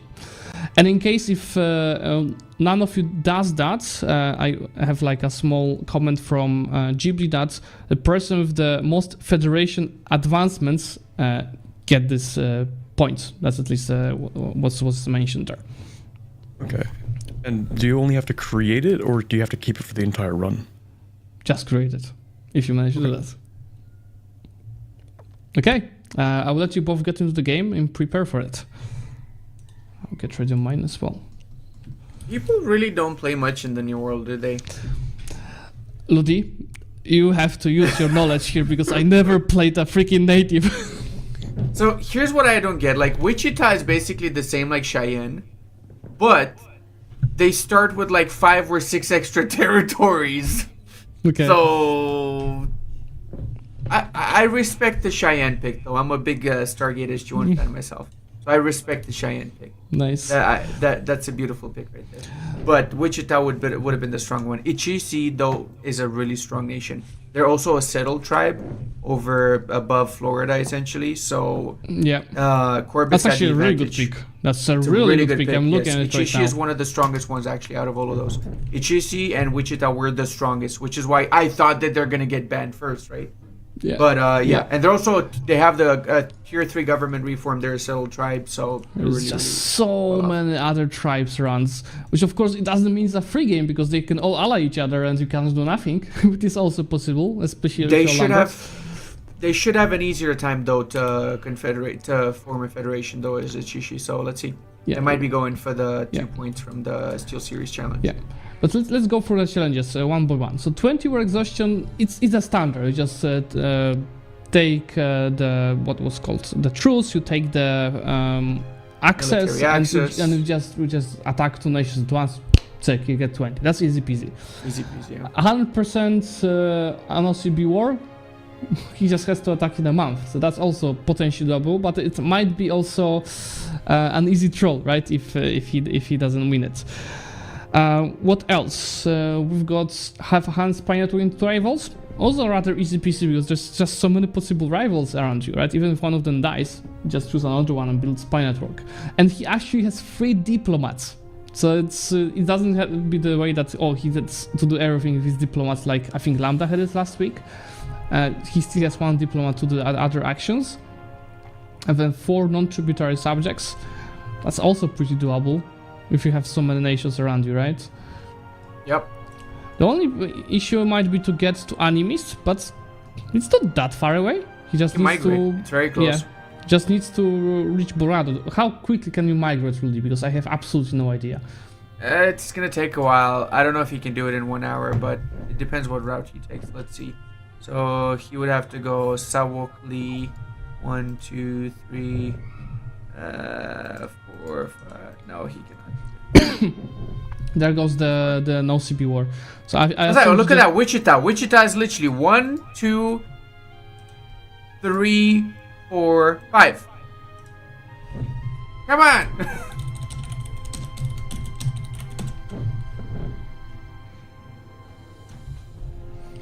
So Kobe declared the war and just reported immediately on the chat, but he still needs the 100% war score from it. Yep. And Lambert, it seems that he's at max loan, so he just has to repay them. Do you want to go to your point of view? Because there will just a slow siege happening in case of Corbett. Okay, so he started repaying the loans already, it seems, right? How many he has left? 12? 12 loans. He should probably not pay for his army. He's doing this. No. What are his rivals? Let's see. Oh, he's got Destiny 1, Obrishwe, in which... Yeah, near. Why did he go for Obrishwe? Why not you, right next to him? Or Nakawe, right next to him? They have a federation with them, okay. Yeah, can you walk us through all the challenges? I will reply to something in this So... Right, as Cheyenne, he has to have a max number of loans and pay them off. He's working on that. He only has 12 loans left, right? So that's not an issue. Then be the leading producer of 2 trade goods. I personally think it's going to be impossible for him to do. He could try and go for fur, which is predominantly in Russia and in North America. And maybe which other trade good he could go for. Tobacco. I'd say tobacco is doable, but it's really far from where he is right now. It's probably the hardest that he has. Yeah, I don't think he's going to be able to get that. I think this one's going to be impossible. Have your pool of manpower exceed the max available. So right now, he's got that objective done. Oh, that's nice. Yeah, he just reported. He probably just I assume that native starts with around the max, and he just had to exploit. There you go. So we got that's 1 actually, point already. Actually fast because cool. I'll break you with going through the challenges because as you see, Corbett already pissed out, but Corbett also had 100% of the war score on the nation that he declared in 1444. So both of the players are already at 1 point.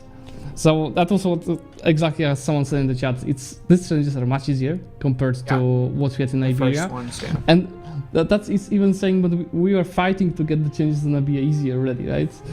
So the difference was even bigger. Let's go back to Lambert, and I'll let you talk through the other challenges.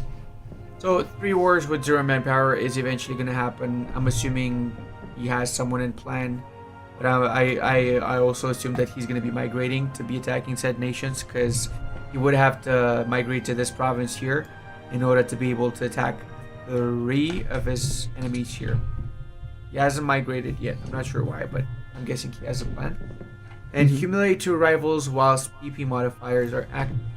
Now, obviously, one of his rivals is right next door to him, and his rivals allied to 2 more nations around. This is what I don't get. Why he didn't get his rivals, the nations right next to him. That makes no sense to me. He got Nakawe in his federation. Why? You don't need Nakawe in your federation when you can just get 1 point from humiliating right from the very get-go. Maybe we should talk to Lambert, see what his Yeah. thought processes here. But just one thing, he already has a federation? He does have a federation, yeah. Okay, that's interesting. So he's a bit ahead on, but without explain to me how the federations work, because I know Ghibli was mentioning something about the federation advancements, but he has the federation already, right? Yeah. So you have 8 advancements over here: Federation Constitution, Unified Warbands, etc. Whenever you reach 100 cohesion from your federation, this is this bar over here, right? You get a slight modifier from your members for the federation. It's based off of the culture, and eventually, once you get all of these done, you will form and you will unify all of the members of the federation into one bigger nation. You can choose you get a cool name. Yeah. You can choose the name. You can choose all that stuff once you've unified the federation. So, yeah, he does have the federation, but I'm assuming what we meant is that we want to unify the federation, right? Yeah, so I'm gonna read it again, how it's set in the rules. So it's federate, or the person with the most federation advancements gets the points. In the event of the tiebreaker, the person with the most federation members wins. So I think it's about amount of the advancements, or finishing all of the advancements. All right, so right now nobody has any advancements. He has 0 advancements, but he's working his way to the first one. Yeah. He's losing though. Yeah. I will, if you let me share my screen on what's on Corbet's side. He already has 4 members, and he's increasing really fast. And funny enough, he took the province in the war that he has, which he can't even course. It's just gonna stay for extension. But I wanted to answer a question in the chat, because I think it was asked twice. And the challenges, it's not like you have to keep the certain challenge done until the end. So like there's a challenge about the manpower when you have to exceed your maximum power. You just do it, you report it, and you keep playing. You don't care about this challenge anymore. So in this case, as you see, he reported, he got the points, and I think the Lambert was having this challenge, so he can go even to 0 manpower, which is his another challenge, right? He has to have 3 wars at the same time with no manpower. The first challenge is still gonna count.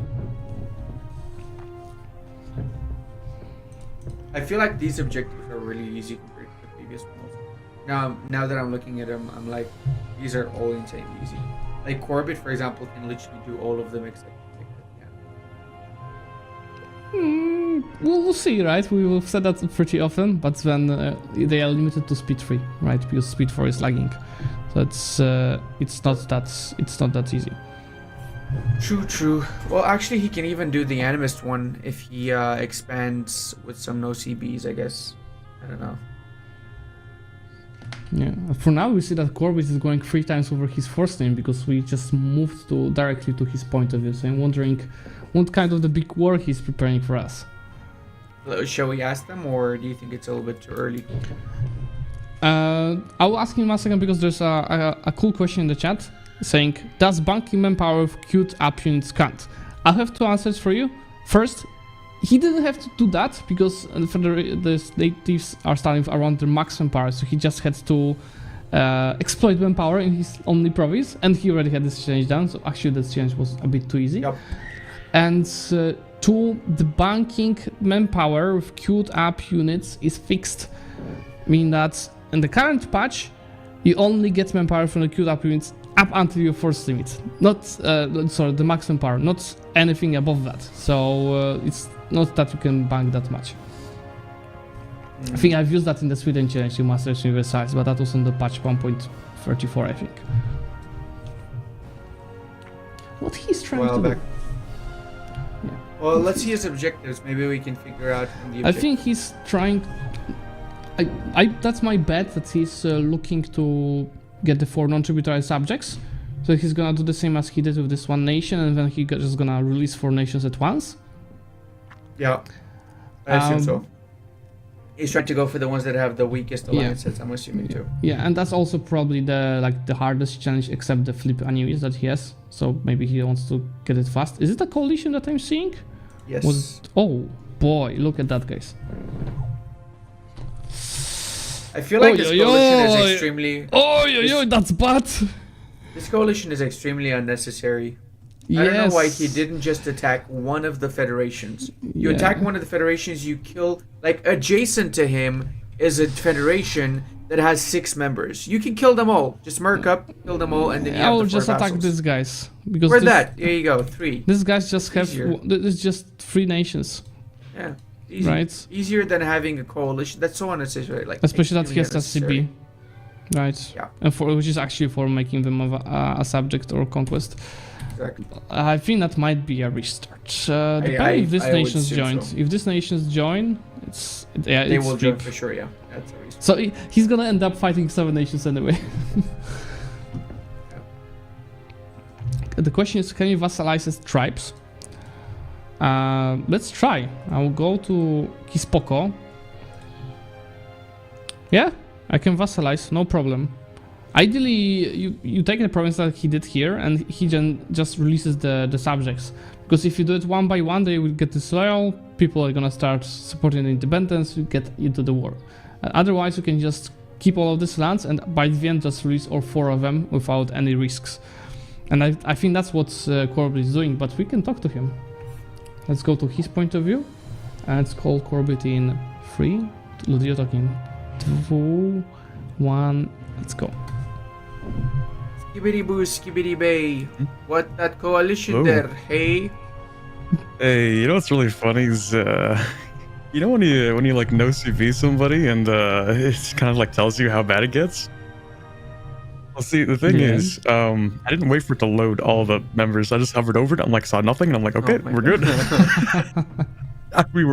we were not good, evidently. So Why the no yeah. CB? Why the no CBs? Why the no CBs? Well, I'm looking for the weakest alliances so that like yeah, I can just so. take these provinces, Hmm. and then release them as subjects. Like that's why I took this Why- one because I realized But like just next to it, with there's the a no nation CB, with just cost double. 2 allies. We just have a 2 Yeah. allies, a nation next to it. That's Why the not red attack one. your neighbors? Yeah, 2 allies. literally. because it's also like when you of course No, when you the invade red someone, one. it's not just The red red one one? just next by. Yeah.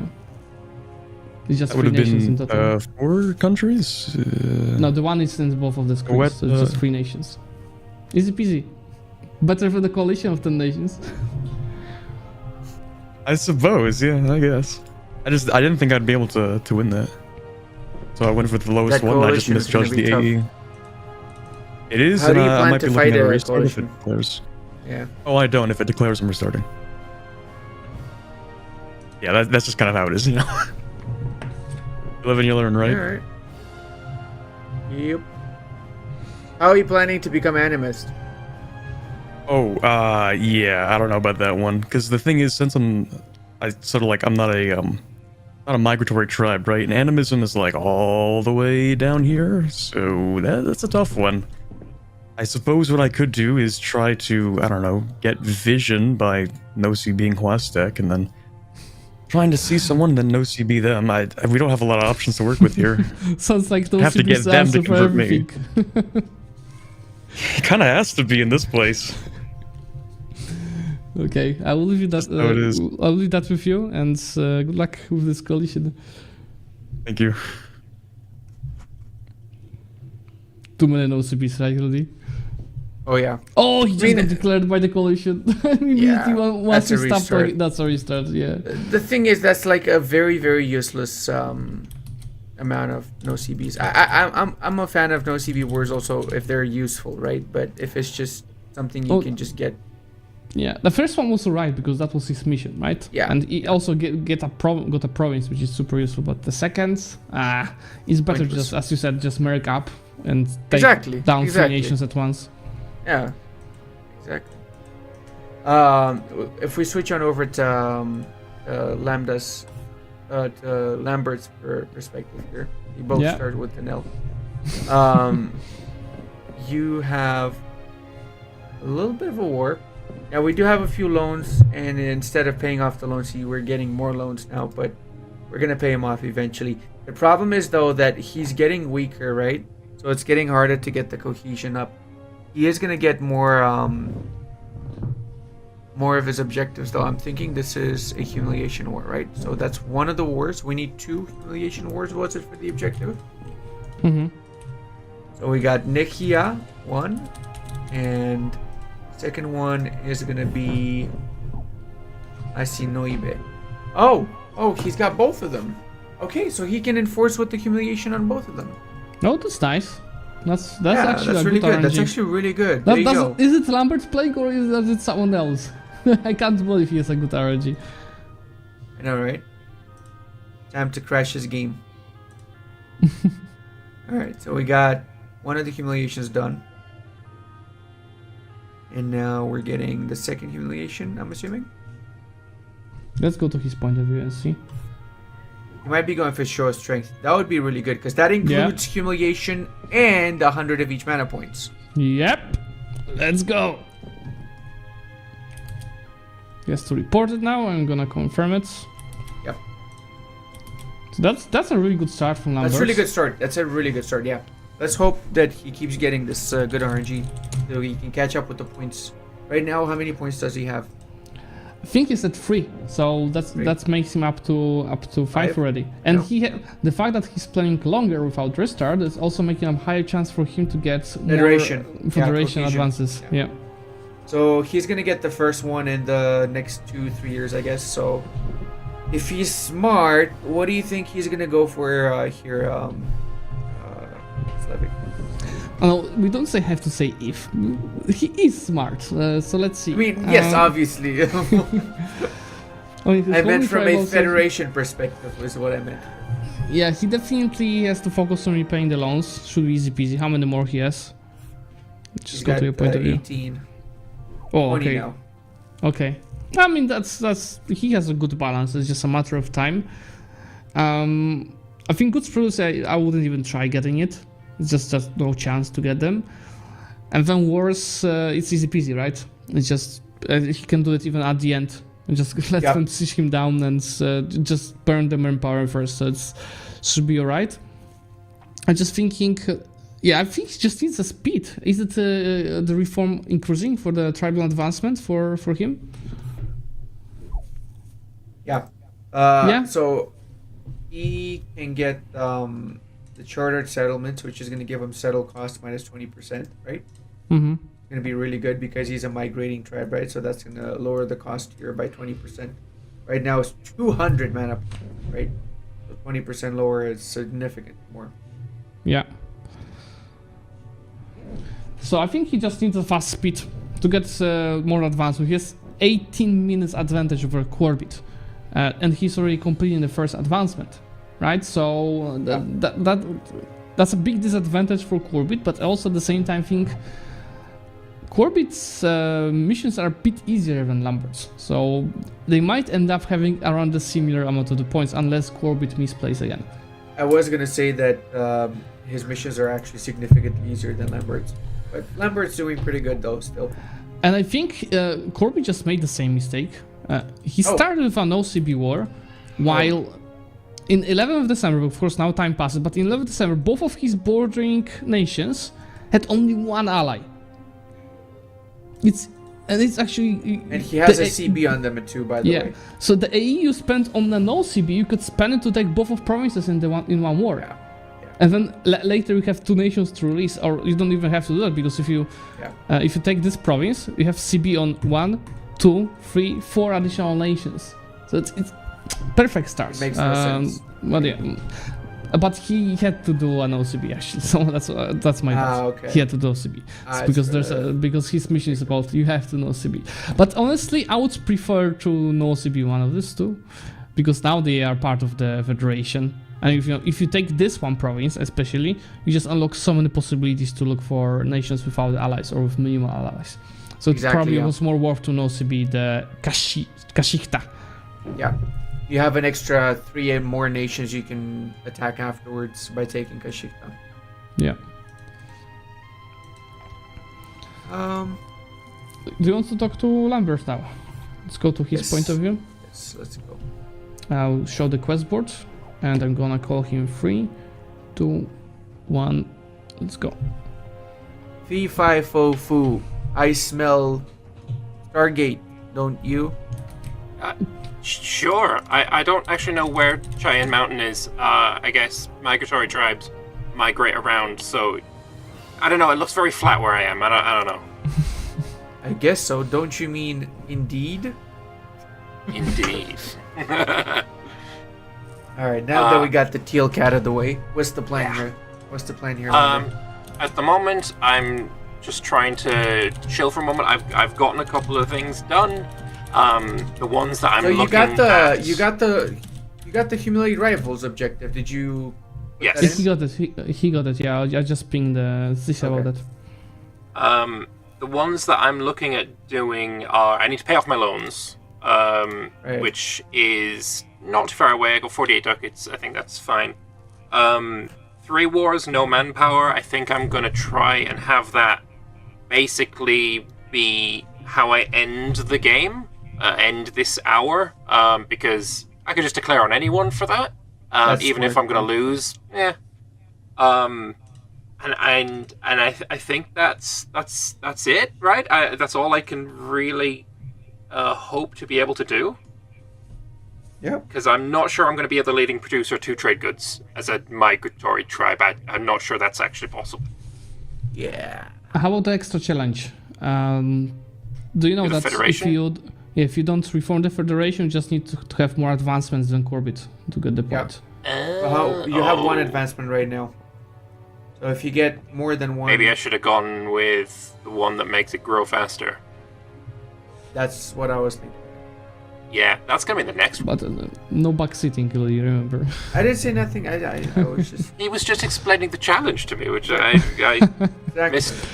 misunderstood. Yeah, Okay. if you want to check exact wording on that challenge, Lambert, I've put it on Discord and ping you a bit earlier. Okay, perfect. I'll have a look. Okay, good luck, and I'm turning it off now. You got Corbett did an interesting move. I'm going straight to his to my point of view on his run. That's a really close and a battle that is very much based on the rolls, but he's winning that. So he declared an OCB on Cherokee, right? And he vassalized him, but he got attacked by Joar and Etowah for humiliation. So this is actually a really good thing for Corbett. That's a really good RNG because he couldn't plan that this nation is gonna be attacked by 2 more nations. Yeah. Because he can piece up both of Those the nations. defensive And, wars. and in defensive war, that is humiliation, you can still get lands. And it's like Yep. no AE for this. You see, it's 2 AE. Yep, Nobody yep. cares. People care about no CBs, but they don't care if you take a province. What a weird region to live in.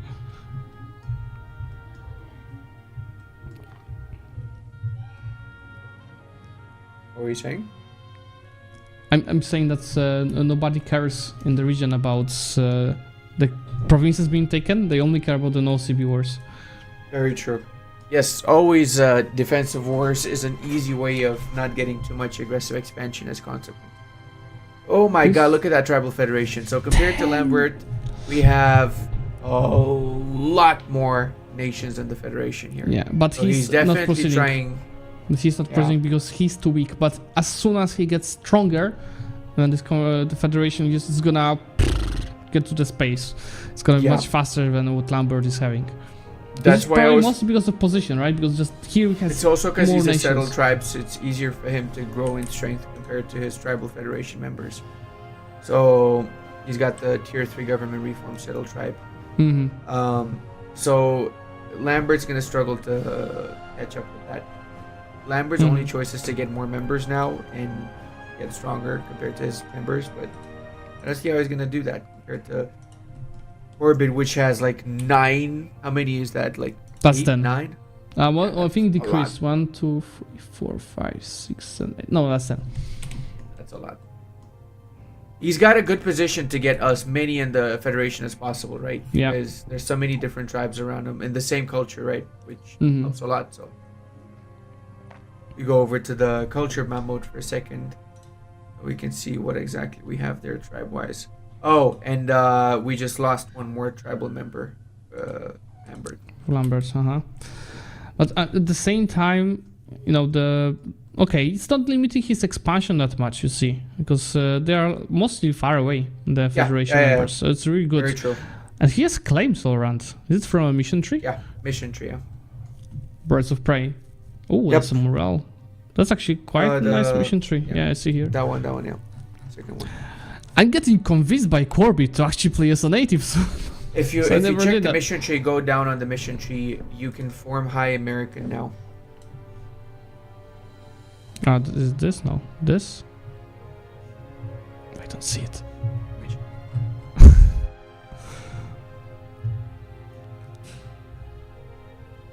Is he reporting on something? Oh, what? Oh no, I'm out looking at the wrong nation. I was. Oh, why he has -100? Lambert just took down his debt. Can we confirm it?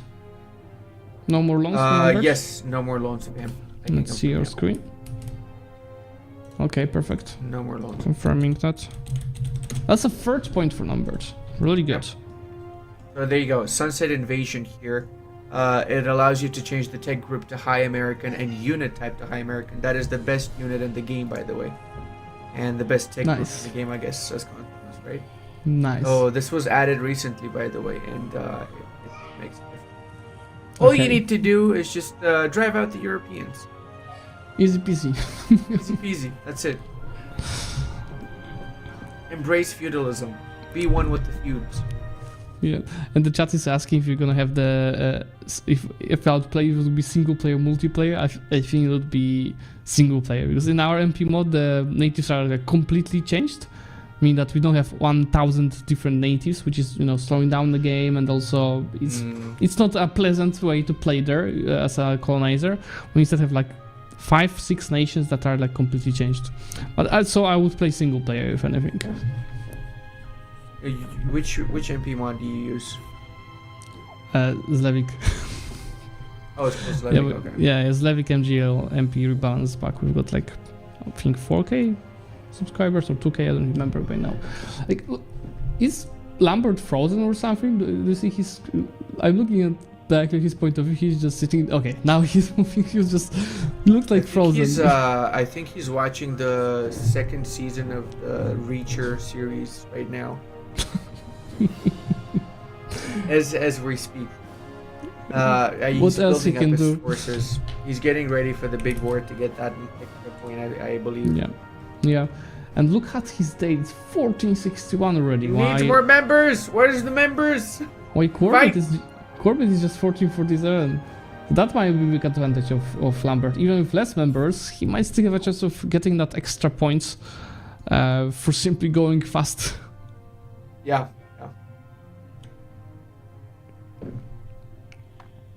So let's take a look again at the challenges. Lambert got 2. Okay, so he will need a big war with no manpower, and the challenge about the loans should be confirmed soon. So he has 3 done. Yeah, so it's pretty much about getting more members. Yep.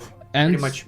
the Problem war is which that can do at he the doesn't end. have anybody else in his culture group, so No. because he doesn't have anybody else in his culture group that's not a since rival he's- of his, it's going to be impossible for him to get any more members. He has to improve with them. He is improving with them, but it's going to be really tough.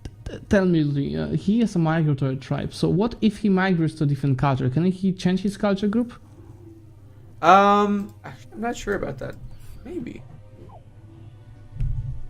Yes.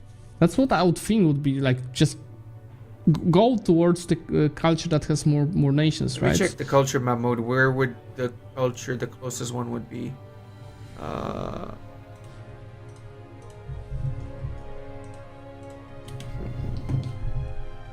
So I guess the closest would be the Dakota, Lakota, whatever this is. So that's one province away. That's actually not difficult. Yeah. to migrate here. But yeah, that's not something that you think right away about. And the question is, if you get that promise, will that let you switch the culture? So I also have no idea how the tribes are I'm working. actually not sure about that also. Yeah. If you can do that. Yeah. Might be able to. Because essentially you would have 100% of that particular culture. So you could instantly just switch to it, right? Yeah. You would assume. This would be a bigger culture group though. The Wichita culture group, whatever this is called. This is the Caddoan one, right? Because then you have Wichita, you have Caddo, you have a few other small ones over here in the south, which would be more likely to join your federation. Mhm. But to migrate there, you'd have to go through how many provinces? 1, 2, 3. Not that bad. Not that bad. And he has 29 minutes. You can do that actually. You can actually do Yeah. that. See, this is the culture group that Corbett has, which is why he's Yeah, able to get so very many. good Because pick. look at this. That is a There's so very good many pick. of them. So did you had any pick in this region? Another pick in this region? Yes, we had a couple of them, didn't we? We had Cherokee. Wichita. We had Cherokee. Yes. Yeah. The one that he made his vassal, right? Yeah. Abika, I think, was also one of them as well, right? Yeah, Abika was one. Yeah. I Yeah. forgot That the was, other ones. was Forgot the Comanche, Navajo. Comanche, Ottawa. okay. Navajo was the worst one, though. I don't know who said that Navajo is the best one. Navajo is literally the worst one. Where is Navajo? Over I think here. the worst Navajo one is no. Chinook is the worst. Chinook is the worst. Chinook. It's on the left. It's on the left of Navajo. It's on. They're all horrible. Yeah. So it was pretty much. That's the You thing. mean Chinook? This one? Yes, this one. Yes, this is indeed, the worst one. Navajo also was pretty dog shit, so good thing that nobody picked them. So there's a comment in the chat. Pretty sure that when you migrate, you bring your primary culture if you to the new province. Okay, so what if you? That makes sense. So what if you migrate towards a nation with a different culture and you conquer a province from it? Can you conquer a province from it when you're migratory? No. Okay. No, F. you have to settle down. Yeah. So it's another reason it's to F. not pick this nation. That's why I was wondering why he picked Cheyenne, right? Because Wichita was such a good choice. He just Because didn't know. Wichita liked can also giving settle down a information. little bit faster. And his in Lambert's game, Ichishi has 4 provinces already. Holy mother! Show me. Look at that. Maybe that's Corbett playing. We actually had a suggestion in the chat that they should both play in the same MP lobby. I know, right? Why not? Maybe they are. Secret. Let's check Yeah. Corbett's side, see where he is at now. Yeah, he's. He Wait, was he building restarted spy again? network. No. He's just playing very slow, out of pauses, and he was trying. He's doing the spy network thingy. I saw him being spy network on different nations. He's 93 on one. He cancelled it already. Why are you I canceling? guess maybe they found the spy. But even if they find it, just keep that and wait for it to come back. This mission is literally about just waiting. Yeah, and I think yeah, that's they what you found should the do. spy. Yeah. Yeah. Just speed up and keep getting the reforms. Pretty much. He just has one done. How about Lambert? Lambert right now, I believe, also won. Let me just check. Yeah, just one. It's too He slow. managed to get a 3rd member of the Federation, Kiowa, just Yeah, so but how fast it's increasing? very slow. Very, very slow. Okay, let's go. Of course, Kimidos actually don't see. Point 2. But look, in case of Corbett, the Federation decreased. One, it's just 5 nations now, and it's actually dropping because he's just too weak compared to some of the members. Ah, okay. Right. But he's already managed to get the first advancement in just 4 years. Lambert's struggling for 20 years, 25 years to get the second one. So And now he's trying going to be able speed to up. catch up fast. Why because he's the trying difference- speed 5? It's not gonna work. It's not like we're in the speed 5 tournament. You can't play speed 5. Exactly. Where do you think you are? You think this Speed 5 tournament?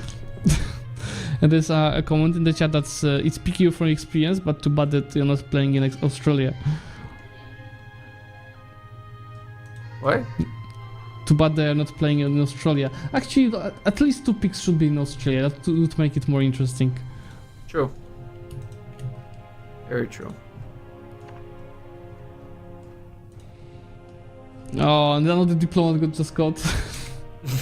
But it's alright. He needs just to have it on 2 rivals, and he's building that on 3 at the same time. So sooner or later, it's gonna give that. And one person in the chat was asking if he's using the merchant to get more spy network construction. He's not. So probably with that, he would already have it on the 100%. How about For sure, yeah. advisor? Okay, advisor is being used. At least that. And he already has 2 subjects, so he's just missing 2 more of them. Let's check what kind of aspects they went for with their leaders.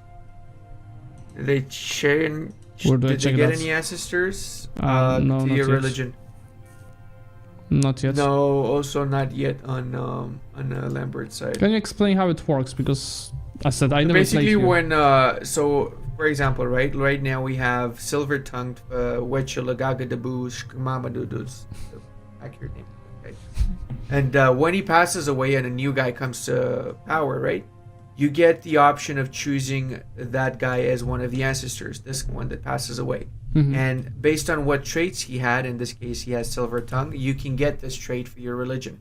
So Mhm. there's some of them that have plus 10 discipline, plus 20 morale of armies, etc. You can stack them up actually, and you can get them as your ancestors for totemism. Before it used to be double, but they nerfed it after certain people might have made some videos on it. Showed how broken it is. So Well, in natives, Yeah. it's even if you Yeah. do it, it's still not like your nation overall is stronger than I don't know what the months. no, but I did a Ternat totemist Ternat run. It was really powerful. I had Nice. like 40% morale of armies, 20% discipline and stuff. That was really broken. So yeah. Let's do a break Now here. I think- Let's do a break here because we've got a subscriber. That's Quarter the Villain. It's Oh. already 12 months. That's hell of a time of subscribers. So thank you so much for support. Thank you very much, sir. And so if anyone else wants to support Speed5, because I think it's the only like actual organization that is trying to do competitive PDX games, because it's not only EU4, it's also HOI4 mainly. Make sure to subscribe because it's a hell of a support, and that obviously gives you some other perks like being able to see the VODs, special access to the Discord where there are channels for subscribers, and most importantly, these channels are being really listened for the feedback. So if you think some of the stuff that is happening here is nonsense, like oh they should play in the same MP lobby, or they should be able to play Speed5, you can leave that feedback in that channel, and it's really being listened. I remember in the previous seasons we did changes to the tournaments as we were going based on that feedback. And last, I think the most important thing is very often subscribers play in these tournaments. Like last season of the Masters, we had 2 people that are subscribers and joined and played. So if you think, oh, this Corbett guy or this, I don't know, this Levy guy has no idea what he's talking about, you can just come play and show us how good you are. Yes, Also, everybody that subscribes becomes automatically a soldier in Lambert's army over here. So you're gonna be shipped off to siege the province of Iraq. That in mind. And he just got the challenge. I actually You got it? I think both Oh, of yeah. them, both of them did. 0 manpower and 3 wars. True. I'm So confirming. let's both- change let's go to the challenge screen. Yeah, I'm confirming because I was doing that on this. Could you see that? That's the 4th challenge that Lambert has already done. That's really nice comeback with the points for him. While Corbett just confirmed his 2nd challenge because he had a hand spy network in 2 of his rivals. So he got it in the end. So I guess it's gonna be down to who's gonna have the bigger federation. Yeah, because at this point Lambert can't really get the leader, right? So he has to focus everything on this federation. He needs to keep improving. Maybe he's gonna be lucky to get more nations in the federation. That's Yeah. his main deal, I guess, right now. Yeah. Can we see Corbett's federation size? I'm It curious how actually big keeps that one is. it actually keeps dropping Really? because he's just not strong enough. You see, there's like Wow. stronger than the federation leader, so it's down to 37. So actually, it might be super close between the 2 of them. So he's not strong enough to live without us, right? Yeah. So there's a question in the chat. What happens? Like what is more important? I'm gonna read the rule again. Let's federate. So by federate, the rule means finish all of the advancements and unite the federation. But if you don't manage to do that, be the person with the most federation advancements. So get as many of this done. Both of the players have 1. And in case of a draw between the 2 players, so let's say both has 2 advancements or 1 advancement, the person with the most federation members wins. So it's this, and this. So I think Corbett has an advantage. He has 5 people in the federation. And as Yeah. you were mentioning, there's 4 in Lambert's. Can 3. you show me that? 3, not good. Okay. Go Nakawe and Cheyenne. Yeah. Pretty bad. Yeah. I mean, he could try and get the second advancement, but it's gonna take him a while, and he's losing monthly now, a lot, Oh, because 0.4. Kyowa is stronger than the Federation leader and is of a different culture. Hmm. Oh, Hmm. that is really bad. That Okay. is actually really bad. There's a comment in the chat that in case of the draw they get 1 point. The only draw that can happen is that they have the same amount of advancements and they have the same amount of the Federation members. That's the only case where they get both 1 point. Otherwise, first who has more advancements wins, and second who has more Federation members wins in case they have the same amount of advancements. Which I think they're gonna both end up with 2 from what it looks like. Yeah. I agree. He's gonna lose even. Oh, you're not a member of the Federation. I was gonna say he's gonna lose the Federation. He lost the Federation. What just happened? They left, man. Oh. Oh, I mean, no. he can still bring it back, can't he? Oh, there it goes. Did he lose the advancements? Can you show that? He did. He did. There's no more Federation. Oh, what? What? But that's not his federation. Yeah, that doesn't count because that's not his federation. Wait. Does it count or not? We need to know this. So Ghibli is not here and I have to rule that. It doesn't count. It has to be his federation. That will be to exploit you to do it that way. He joined another Federation. That's got to be aspect. Yeah. Re-advancement. Because it's not him that has the federation advancements, right? It's the Shu, or what is this nation called that has it? COCU. Yeah, so Shu Maybe has the we should advancements. tell him. Number doesn't. Maybe we should tell him. Maybe he doesn't know. But do not tell him directly. I'm gonna call him. But more like Okay. check. I'll let if you he- talk. I'll let you talk. Okay. Just so I don't give Okay. anything away. Okay. Mr. Lambert, how's it doing? How is it going? I got 4 points. I don't know how Federation stuff works, so I think I may have just shot myself in the foot on that one. Yeah, because why did you join the others federation? It's not yours, right? Well, I had one and it was growing really slowly, so I thought maybe if I join this one and like I take it over, there's more people in it. But no, I don't think that's gonna happen. Okay. Yeah, because if it's not your federation, you know that it doesn't count, right? Yeah, no, I feel that. Okay, got it. think- But you I still have 60 minutes to figure that out. You have nothing else to do. Yeah, I don't know how I'm gonna make their cohesion drop, to be honest, but yeah. Okay, fingers How do I crossed for kill that. We Sue? cannot give you tips. I know, Ludi, that you No, just, yeah, he's no, just I'm not waiting on the asking for Sue to it. start talking. But yeah, Yeah. good luck with that. If 4 points is Yes. already a lot, but if you get more, good luck. So chat is asking about the exact ruling again. Let me share my screen. Okay, so first of all, you see the naming of the challenge. The challenge is create a tribal federation, right? But what the challenge actually means, they had just to put something short, so to match the script.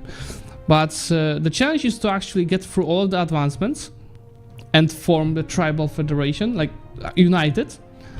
But in case none of the players do that, the player of more advancements is getting the point. And in case both of the players have the same amount of advancements, the player with more federation members wins. So the more shields over here. The lagging. Can't play speed 5 Corbett, come on. And in case they both get the same amount of the members, then it's a draw. That's pretty much the exact ruling. But for now, Lambert does not have his own federation, while Corbett has 5 members and 1 advancement. But Lodi, right? It's still a draw. In case Corbett wins, it's still a draw at this point, right? They would have both 4 points. Yeah. Do you think Corbett can get any other? No, it's not a draw because Corbett's gonna get the 20 words. Yeah, but he just doesn't have it right. now, right? Technically, right now it Yeah, would be a draw. that's kind of he already has that. basic. Yeah. And 4 non-tributary subjects again. He's gonna have, right? How many subjects does he have? He has 2 of them. 2 of them. So he just needs 2 more. He's got 14 minutes for 1 war to get. That's not hard. Yeah, and he has 2 provinces, so he could release 1 more from his province. There you go. Yeah, so he's got 4 points. He's gonna get 6 points this round. That's a lot. And that's Yeah, he's gonna lot. be in the lead by 40 points, I think. Yeah, and that's a bit sad for like for example, Cleola had to play as Granite, right? If you compare the how hard it is and how hard the challenges are, it's really unbalanced at this point. You know, this reminds me of something. Life's hard, deal with it. Yeah. That's, I mean, that's what it reminds me of. I'm happy for Lambert because he's trying to catch up, but it's not good that Corbett is gonna get that many points because he's leading anyway. Yeah. Yeah, we don't like Corbett. We don't want him to get the points, right? Yeah, right, Zlevik? By the way, there's a really good comment in chat. I want to read it. For the people that don't know, is stronger modifier in the tribal federation is solely based on the maximum power. And then it's reduced, if you have devastation, the province, the maximum power is reduced. So simply keeping no devastation dev in the province should help you keep it growing. Yeah. And you don't have devastation by migrating because migrating tribes, the longer they stay in a province, the more devastation they get. Or just don't be migratory like Corbett. That's why I said Ichishi has a massive advantage over Cheyenne. So, and if you see my screen, going to it right now, see that he has pretty much the highest win power except Atigaradu and Onodanga, which are not in his federation. Hey, good job pronouncing that one. That's exactly how you pronounce that nation, by the way. I know. By the way, he has 11.6 war exhaustion. Oh, he has a colorful piece. Why he's not piecing that out? I guess he's trying to get the war exhaustion without getting the no CB war going. Oh, yeah, maybe he learned, no CB is not the answer for everything. Yep. You're right, he has the mission for the war exhaustion. He's being safe because he doesn't want to destroy his nation. And he still needs to play for the militaries after, right? And then he can take just one nation here down and release it in a peace deal. Exactly. Okay, that's pretty good. Yeah. Well, what you're looking at there is a tribal land, right? So you would have to vassalize the actual nation because if he just takes the tribal land, he cannot release it from there. He cannot release from tribal land. Yeah. Tribal land is basically like a claim, you know? So once you reform the nation, all the provinces that are tribal lands become actually owned provinces by you. Yeah. So for example, if you play as Ichishi and you go down the horde path, right? You get all the tribal lands that you want to get, and then when you reform into a horde, all those tribal lands become your actual provinces. Nice. The issue is you can't vassalize on this CB. Yes, that is true. Let's go to his point of view. Let's see what he's trying to figure out. Yeah, he's just looking one more month tick, and he should have the war exhaustion. No, well, I think he's gonna have it in April. Yep. Tick. There goes 20. So that's the third point on the scoreboard for Corbett. I'll confirm it in a second. He's just trying to report it now. Let's go to point of view in Lambert. In the meantime, what he's trying to do to get the Federation going. I think he's trying to migrate, right? So he can get rid of devastation that he has. But he's migrating to provinces that already have devastation. Do not migrate to provinces that have been the homeland of other tribes. So he's going to he wants to go to Wapus, which already has 21 devastation. He should go to somewhere else, like Atikaki or Amahami. Amahami would be perfect because then he can go into the south as well, right? Atikaki would be a perfect choice. I love that name. Does it mean something in Polish? No, it just sounds funny. Yeah. But I see him clicking on the one province that has devastation. I really hope he doesn't go there. He also did no CB, didn't he? The 3 no CBs probably. That was his 3 wars at the same time. Can you show me his ancestors now? I'll go to your point Let's of view. see. Does he have any? He does. There you go. He has Other his improved first relations. ancestor. That's gonna give him improved relations plus 20% because that's what the aspect But he had it before costs was. 400. I mean, actually, long time. But this is super permanent. worth it, This is yeah. permanent. You Yeah. get it till the end of the campaign. It's really Yeah. good. So if the initial guy had discipline or morale of armies or even missionary strength, right, would have been really great. Yeah. Corbett, in the meantime, he already got advisor cost and liberticize in the subject to choose from. You can but- also recycle these ancestors by killing off your leader on repeat a lot, right? Like rebellions and pretenders and so on. Mhm. You can really abuse that quite a little bit. Mhm. I think there's Um, also an event that lets you get rid of your leader. a lot But if you faster. reform, do you still keep this mechanic? So let's say You you keep. reform into kingdom and become a state general. You can do, you just yes. keep As rolling? long as you keep all of the modifiers, as long as you. But stay you can get totems. the new ones? Okay. Also, just go state general. Yeah, yeah. That's what I'm saying. Yeah, yeah, exactly. You can Yeah, go or Republic. Republic. Or Republic, yeah. Exactly. Yeah. I mean, you can actually form a Republic as these guys, as Ichishi, right? You can become a Republic super fast. You just three reforms away Oh, yeah. from the start. 2 reforms away from the start. Yeah. So you can become a Republic in just a few years, and then you can just recycle them continuously every 4 years. Don't give me ideas, Rudy. Stop it. I already have a video on that, but it's like 3 patches ago. Oh, he has the subjects as well. Did he report? Yeah. Oh, nice. So that means when you go to the scoreboard that they both have 4 challenges done because Corbett already did 24 exhaustion and 4 non-tributary subjects. And now he's just gonna try to get as many.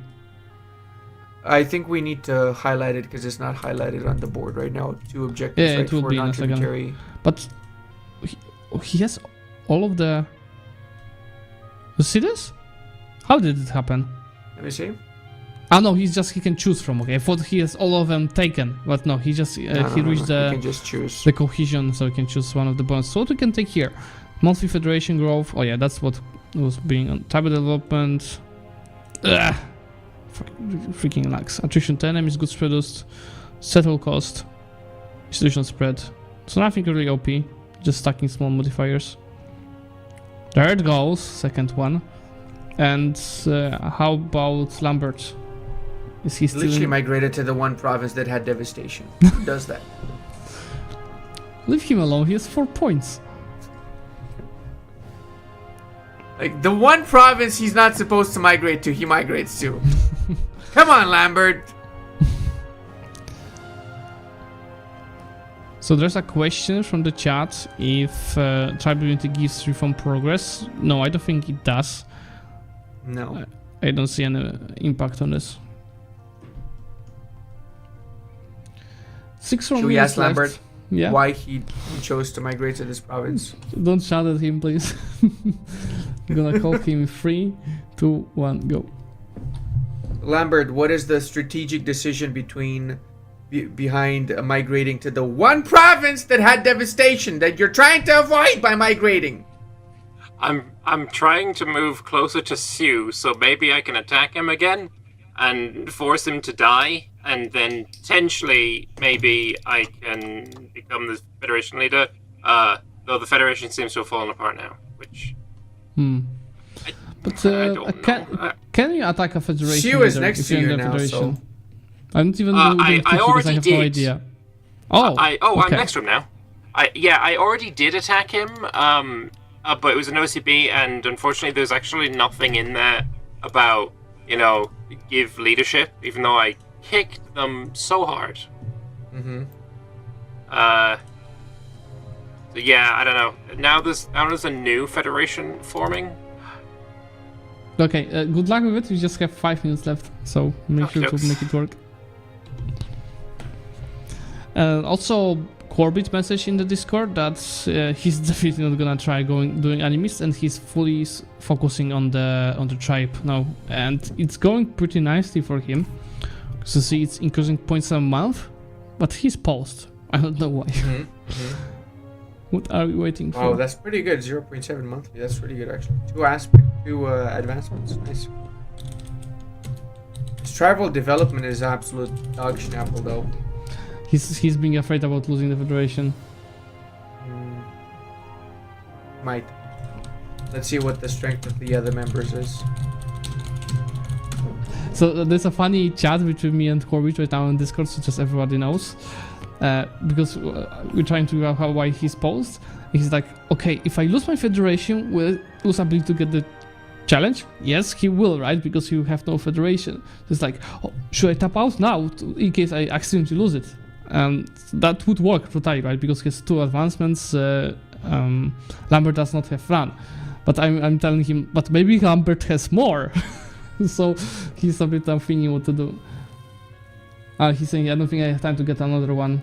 Yeah, he's giving up. So Alright. he's ending at 2 advancements done and 5 members, while Lambert is still not in his federation, but he's trying Lambert, to take if it he over. takes over this federation, he has 4 advancements. Ooh, but can he take over So, if he just takes down Shu? well, Yes, Corbett has 4 Really? vassals, answering the question in the chat. So if you go to the quest board, it should be already, yeah, you see both players have 4 quests done. They're not gonna go for the 5th one, neither of them, but they're trying to do the created for the Federation challenge. That's the best wording. Let's go back to Lambert's point of view. I think he's losing that war. Oh yeah. Yep. Gas tech wipe. And small coalition got and attacked them. I think they're both no. calling it, aren't they? Okay. I guess so. That's probably the best choice. Let's just I'll let know CC about that, and we'll be able to go and talk to the players. And so it means that Lambert is ending at 4 points, right? As he didn't get the Tribal Federation, and Corbett is gonna end with 6 points because he has 4 challenges, and then he got the Steel CS challenge, which means that in total he's gonna have how many points, Ludi? 100. Oh, almost. But 16 is closer to 109, so yeah. I was so close. I'm good at math. I should become a VTuber, right? Yeah, and that's a good comment from Stiopa in the chat. Hi Stiopa. That's Corbett should get the bird until Wednesday on his avatar, because that was the deal. You take at least 5 points to get the bird. And True. I think Stiopa did clip that. Let's go and talk to the players. Corbett, you're supposed to become a bird now, apparently. Yeah, we've got over 5 points. Become That a means you bird? need a bird. You need a bird on your Yep. avatar by Wednesday. You're Oh yes, I have transforming. to put a beard This on is for Wednesday. the You're right. You're getting your evolution finally. A real Pokemon. Congratulations, the 6 points is really a lot. This means that you're getting closer to actual finally. And same for you, So Lambert, I did because do this no series. Yeah. Okay. yes, you did. Yeah, that's why I have 6 points. But Lambert got 4 points without the TCS, which is still really impressive because this means that Lambert, you've got 7 points right now, so you still have a chance to get to the final, even though you were the last one before today. Yeah, I'm hoping I'm not last at the end of today, but you know, everyone else might get really high points as well, so who knows? Yeah, we'll see that in the third match. For now, thank you both, and I will see you on Wednesday. Hopefully with some changes to facial. Do I get to my keep my best. beard, or I mean, what's No, the you didn't get 5 situation with points. my? You don't have to take down Okay, yours. it can stay. Okay, I'm good. I'm good. Okay, good. Okay, thanks, guys. Bye bye. Wait. Alrighty, that means that we have the second challenge behind us, and now we take a quick break, just a couple of minutes, to let the new players prepare. And the new players that we're gonna see in a second is Montu versus Lambda, so it's gonna be certainly challenging. Let's get to the break.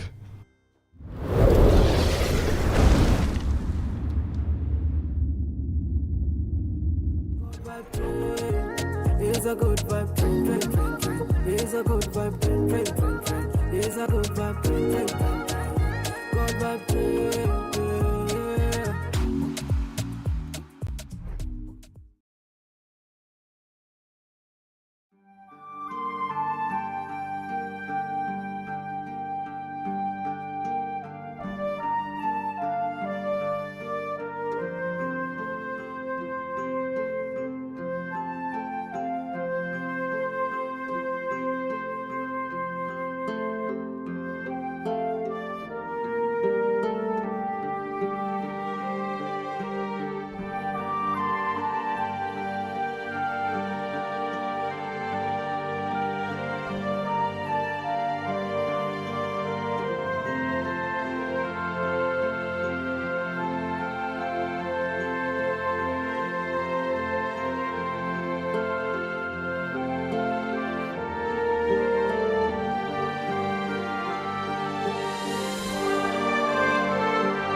Hey guys, and welcome back to the draft. So the best tournament of EU4 on the whole scene, right, Rudy? The only one. There's no other, okay? If anyone's a heretic and says there's another, we kick him out of the chat right now. Yeah, just like we kicked Lathan Red Hole from Speed 5. Exactly. Let's go Exactly. through for the rules of the draft. So the draft is all about the challenges for anyone that joined too late and has no idea what we are doing here. We're gonna see the last match that will be going on for 60 minutes, where both players will have to complete as many challenges as from the ones that they picked. They will each pick 5 challenges in a nation, but the problem is they have no idea what challenges they're gonna have, and they have no idea what nations they're gonna have. See, this is the standings for now. As you see, Corbett with this round got a lot of points, and Wow. and It's rigged. And even though Lambert got 4 points, I think he's not the last. He's gonna be the 4th one. So he jumped actually just above the Kyo. So now it's time for Montu and Lambda to respond for these two guys getting so many points, right? Because Lambda is in the 2nd place, my Montu is around the last place with Torior. Sorry, with Lambert. So, are you ready, Ludi? Let's get straight to players. Yeah, this is gonna be fun. Montu's been doing pretty good. I'll see, Montu. Montu's been, You'll be welcome with a compliment from Ludi. How do you feel before today? Do you think you're gonna get as many points as Lambert did? That's a very good question. It's going to be tough. I was aiming at 2. We've had solid 2s before. I was hopeful I could stay ahead with a 2. Seeing Lambert get as high as he did, I don't want to be last. I'm going to aim for 3 points today. I'm going to really pull it out the bag and try and get I almost got 3 points last week. I was just about 5-10 minutes too short. This time, maybe. Yeah, it's time for improvement, right? And Lambda, 100%. 7 points. Nope. Is it doable? I suppose it depends on the challenges. I mean, you don't need that many. So, But how many I would like do to you get plan a. to get? Well, I would like to get a big buffer here because next session I would like to make the full 4 stocks. But I can Okay. only do that if I get some leeway. Yeah, and you did already receive donations, so let's show donations to the viewers right now as well. So As I'm they are aiming not to lose, completely and different. Lambda's aiming to knock it out the park. Is that about right? We'll I don't see. know. I might green and get 0. Who knows? Yeah, who knows? Especially that the nations, as you guys see and the chat sees, are much bigger than natives. But we'll see in a second the challenges that they might be a bit different as well. But first, Ludi, I will let you get your coin and decide who's gonna ban first. Montu, you want to get 100 or do you want a lotus flower? 100.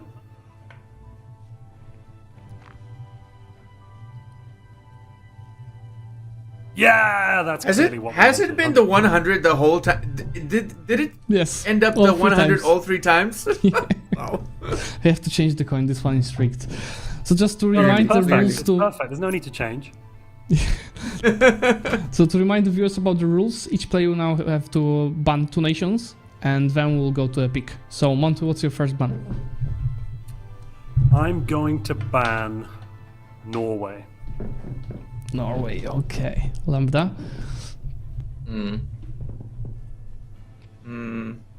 I'll ban number 3.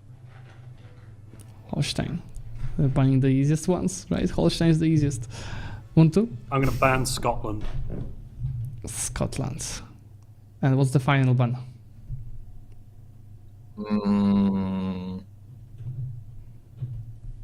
I will ban number 1. Finland. Alright. Now, None of the Montu, what's your Scandics. pick? Okay. Oh, geez. The bar is going. Give me just a brief moment. I'm just checking out the power levels of the rulers.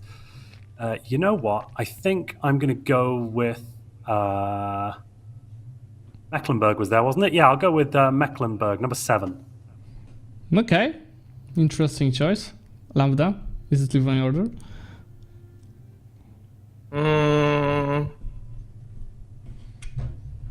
Wait, you said Livonian order? Yeah, is it live in order? Not Teutonic? Okay, I'll do I Livonian. don't know. Okay. Let's do So now Livonian. I can pick 4 I- players, got it. All right, let's see the challenges. I trust you, Slavic. It better be a good nation. Ultimo was just joking. Okay, now that Montu had the first pick, Lambda, you have the first pick for the challenges.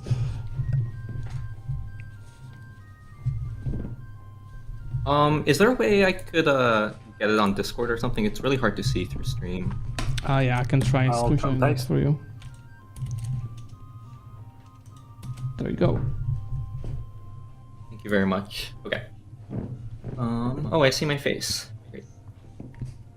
Sorry, I need to full screen it. Okay. Let's see.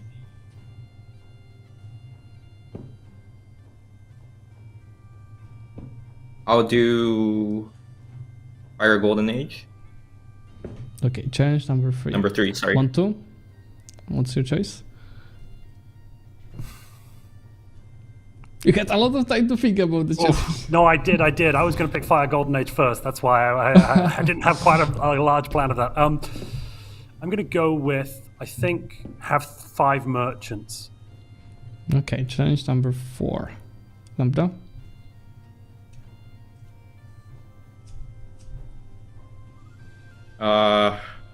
Number 9, 5k ducats. Okay. Montu?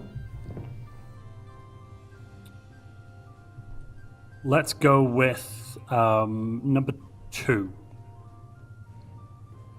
Okay. In 3 trade wars, you guys are doing the same? That's one of you takes the left and the other takes the right challenges? Number 1, flip top picker ortho. Okay, yeah, keep the role play. Montu? Something from between 6, 8, 10? You don't have any other choice? Yeah, no, it's not very much choice here, really, is there? Let's go and have 120 tradition, combined army and navy. Okay. Lambda, what's your 4th pick?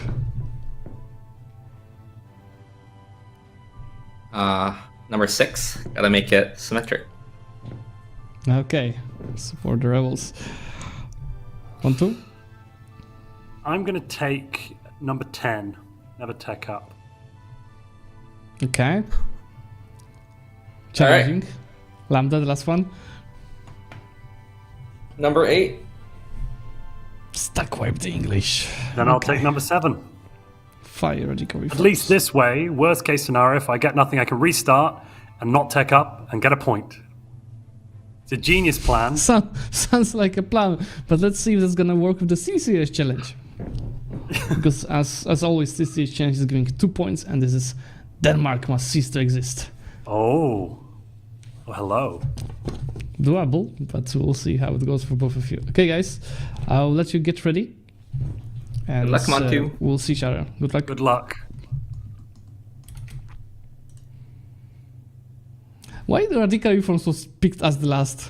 That's what I was wondering. That's I would have picked easiest. that first. That's the easiest, man. You really literally just need the inflation guy and the trade guy, and And that's just wait. it. It fires by itself. Yeah. What? What? What was the meantime to happen? Was it 30 years? 10 years. 10 years. 10 years. 10 or 20 years. I'm I opening think up it to right 20 now. years. Up to 20 years maximum. 120 months. That's 10 years. Yeah. 10 years. 10 years. Yeah, So- yeah, 120. Yeah. Oh my that was god! the How did they easiest. not? I don't know why. I'm genuinely shocked. I'm genuinely shocked. Maybe they just want them to make it too easy. Okay, let's just. I'm already in game. Are you? Yeah, I'm also surprised that Montu didn't pick Teutonic Order. He had the first choice. Why would you Yeah. go Mecklenburg and not Teutonic Order? That's like what? It's so interesting. They had completely different approaches to banning because Lambda was just buying the hardest ones, so I could let him keep the easiest, while Montu was buying the hardest, the easiest ones. Which I think Lambda's approach is just much better because the players are not competing against each other, right? So they should be willing to get the best nations for the challenges. Yeah. So, let's go first for the challenges that... let's go to my camera and we'll go for the challenges that Montu picked. So what we've got? 3 trade wars using your navy.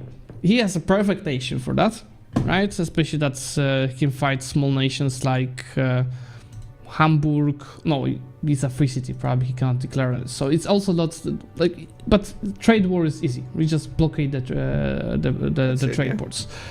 So it's not bad. 5 merchants. We'll start with 2. So the question is, how would you get the other merchants to the? You need trade ideas for that one. Yeah. There's no other way. Especially that he's a monarchy. You could go for trade company, but. Oh, but look, he has merchants in the ideas. Yeah, I know, but it's. And that's actually just perfect because trade is giving 2 merchants, right? So even with trade, he has 4. For him to do that, he would need to speed 4 and not restart. Yeah. But the issue is he has a mission never take up. So it's either the merchant or never take up. You have to choose one of these 2. Or, yeah, exactly. He has to choose one of the 2. Yeah. I would say the easiest objective for him is to get the radical reform. It's almost a guarantee. Yeah. All he has to do is hire a trade advisor and the inflation advisor. And never take up is also easy, right? Easy, yeah. I would combine get 2 of those. I would combine personally this 2 with the trade wars because you just need a navy. True. So he can get 3 objectives.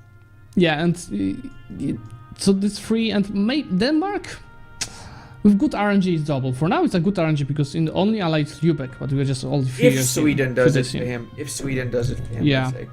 Yeah.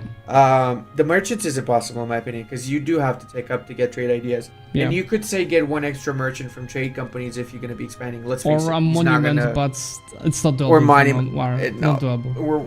We have to think about a lot of things here. It's 1 hour. Speaking about the I don't monuments, see it happen. do you know, because it's called Kraków Cloth Hall, but do you know the Polish name for this monument? No, what is it? Sukiennice. Sukiennica.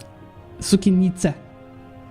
Sukiennice. Yeah, because Sukiennica would be 1, and Sukiennice is like multiple of them. And it's actually it still exists until today. It's beautiful, and the people are still selling goods inside it. It's in the middle of the city square in Kraków. Oh wow, nice. That's the city square. Reminds me of the one in Constantinople in Istanbul. Yeah. Like a big bazaar where people sell stuff. Yeah. There's a note in the chat that's the wars give tradition, but 120. I don't think he can do that. I mean, you can do that if you really focus on getting it, but you're doing other changes in the meantime. So I would personally say it's doable, but very hard.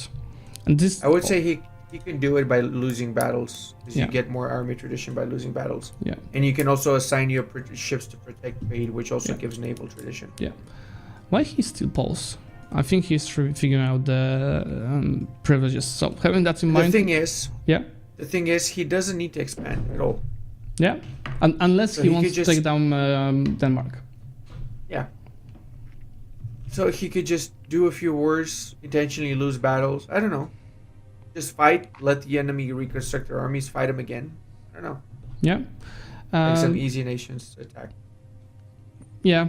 Doable. I mean, he aimed for 3 points, right? So he could get the tech and radical reforms for sure, and then the third one would be the trade wars. So that's the 3 points that he's looking for. Yep, for sure. Let's go to the challenges from Lambda, and before I let you talk, there's a question in the chat.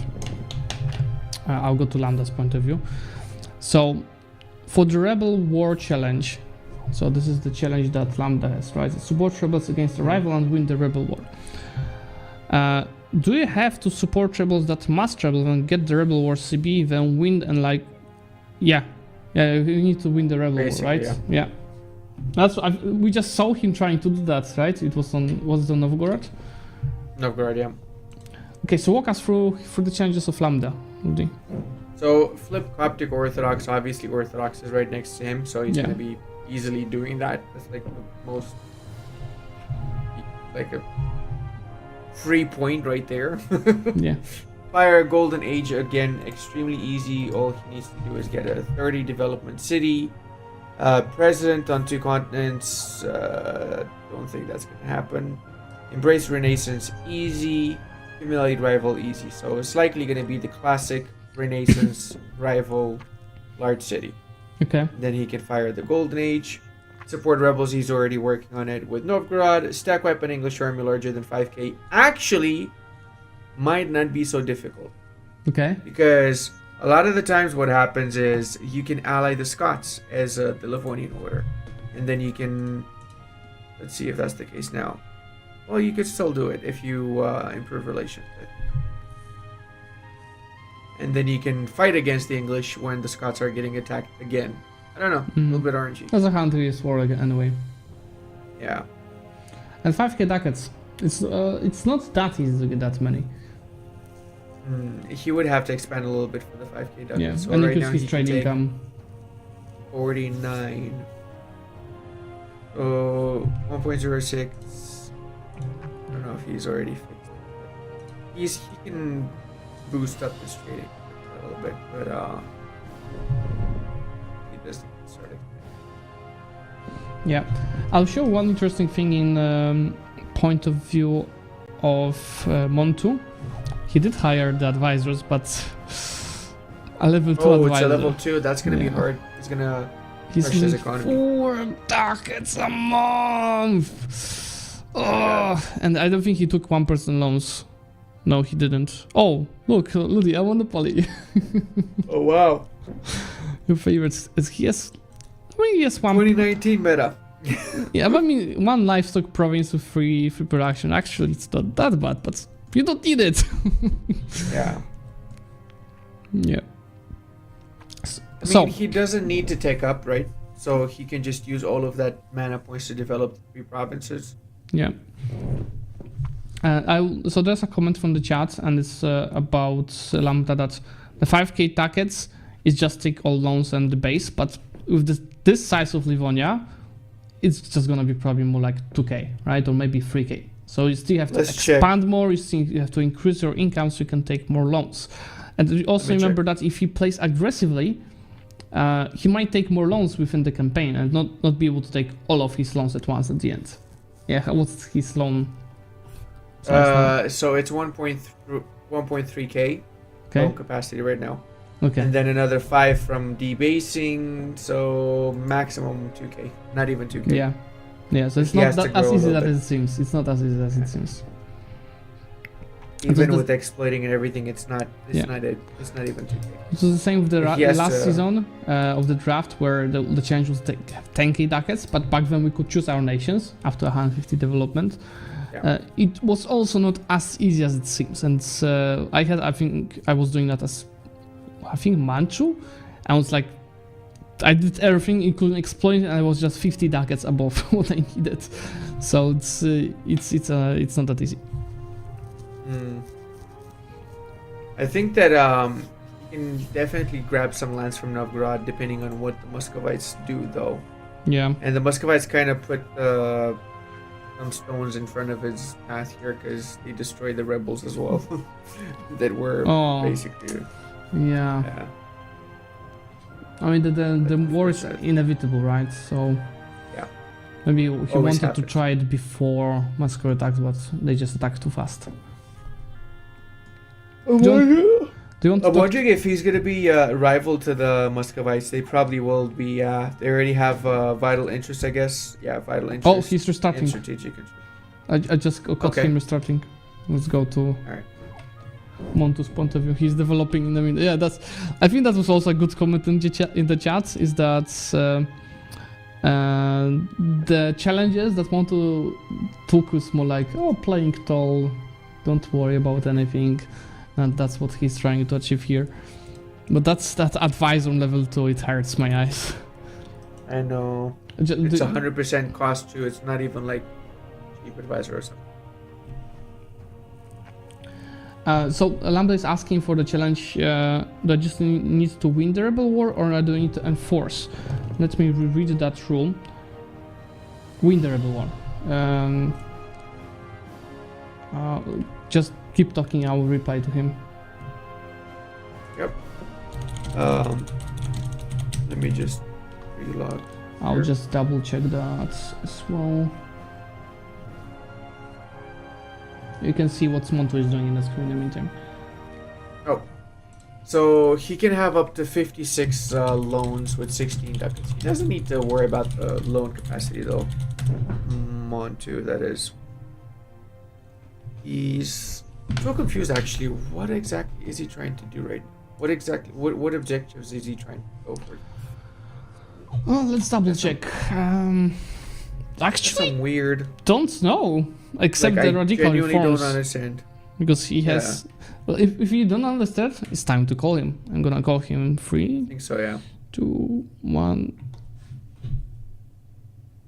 What the hell are you doing, Montu? What's going on in here? You Good ruined job. the nation. No. It's actually just how I like it. So, what are we doing? Good question. I'm trying to fire the Radical Reforms event. To do that, I need Tweedledee and Tweedledum over here, Yosef and Victor. But they're super expensive because I didn't roll a Master of Mint, so I had to bring one in. Yeah. And he's going to bankrupt Goddamn the country, Joseph. but Goddamn it's Joseph. fine. It's all fine. Nothing's on fire. Everything's okay. Otherwise, what are my other goals? Otherwise, I'm looking at the win 3 trade wars using Navy only. I'm trying to convince Stettin to hate me. The problem is they've allied with Teutonics, so I've now managed to get an alliance with Bohemia so that if the Teutonics come in, I can throw Bohemia at them and then hopefully win with the sea battles. That's kind of a general gist of the plan, and then it's a toss-up between whether or not I'm going to try to go for the merchants, because I already get, if I get 6 ideas, I will get +1 merchant, so if I go with trade ideas, I can probably achieve that relatively easily. You get 2 merchants from trade, don't you? Yes, come on, where is it? So you think this Or is 2 easier than merchants now from we're taking trade. up? So, well, at the Or moment, you I'm just not don't going to take any tech. I'm going to wait to see. Yeah, I'm going to wait to see. Oh, well, the alternative is I try and get some trade companies up and running. But if I look at the There's- trade company view, I think it's very far yeah. away. You have you can do them in East Europe, which is about. Stop! Backseating I mean, for No, me. no, exactly. what- No, he's not, because I did bring I don't that up first. understand what- I'm looking at the trade regions. I Okay. don't understand. What was the question? Sorry. No. Stop backseating. So Okay, I'm one not thing, going to take up yet, and I'm going to Mhm. attempt to get the merchants the other way. But then it's basically, do I tech up or not? Becomes later on. As soon as I fire that event, these 2 are fired immediately. It just depends if I go bankrupt first. I'm on 13 loans. I can have 56. I can have 56. That's 43 more, which is fine. Everything is fine. We're all fine. Don't worry about it. Okay. We'll leave you with that and good luck. Thank you very much. So, Ludi, would you rather reload advisors or spend 4 ducats a month for advisors? I would re-roll them, man. That's Yeah, because like firing the advisor Yeah. is like how much? Oh, so how much they cost? So It's cheaper. It's cheaper 16 because- ducats. So just after 4 rerolls, it's already worth it. If you get it in Yeah, less than 4 exactly. rerolls, and then over time it's more and more and more. He's playing for 4 years or more, almost ready. So he spent so much more money on this advisors. yeah, it's just ridiculous. It's not worth it. 4 ducats a month is insane. Yeah, even if you Early bird. rerolled so many times, you would still get it. Yeah. Like right now, because it might take him 10 years, right? So if it's up until 1454, it's gonna cost him a lot.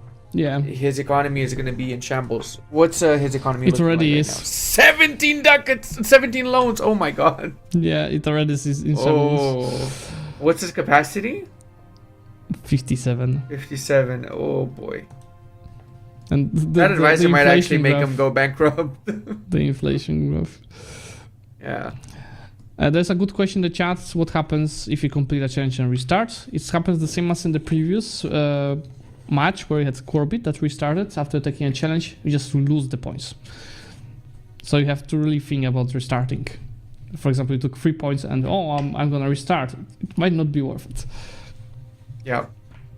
This Oh, was yeah, here's the cheesed inflation massively in advisor. the previous session of the draft, previous season. Yeah. Season 1, right? Yeah. It was massively cheesed. Massively cheesed. I never cheesed that So- personally. So I'm Yeah, proud I of know, that. I know. Not gonna call out anybody, but there was one person that cheesed it a lot. I mean, if it was allowed, right? We can do Yeah. it. Let's Of go. course, Let's yeah. go to your point of view. What is Lambda doing this time? So this time we're getting a spy network into Novgorod, another spy network into Gotland, the pirate nation here. This is a famous pirate nation. It's ruled by Captain Thomas Sandals, which is I don't know, just a generic name. Totally not related to Colonel Sanders, okay? Putting it.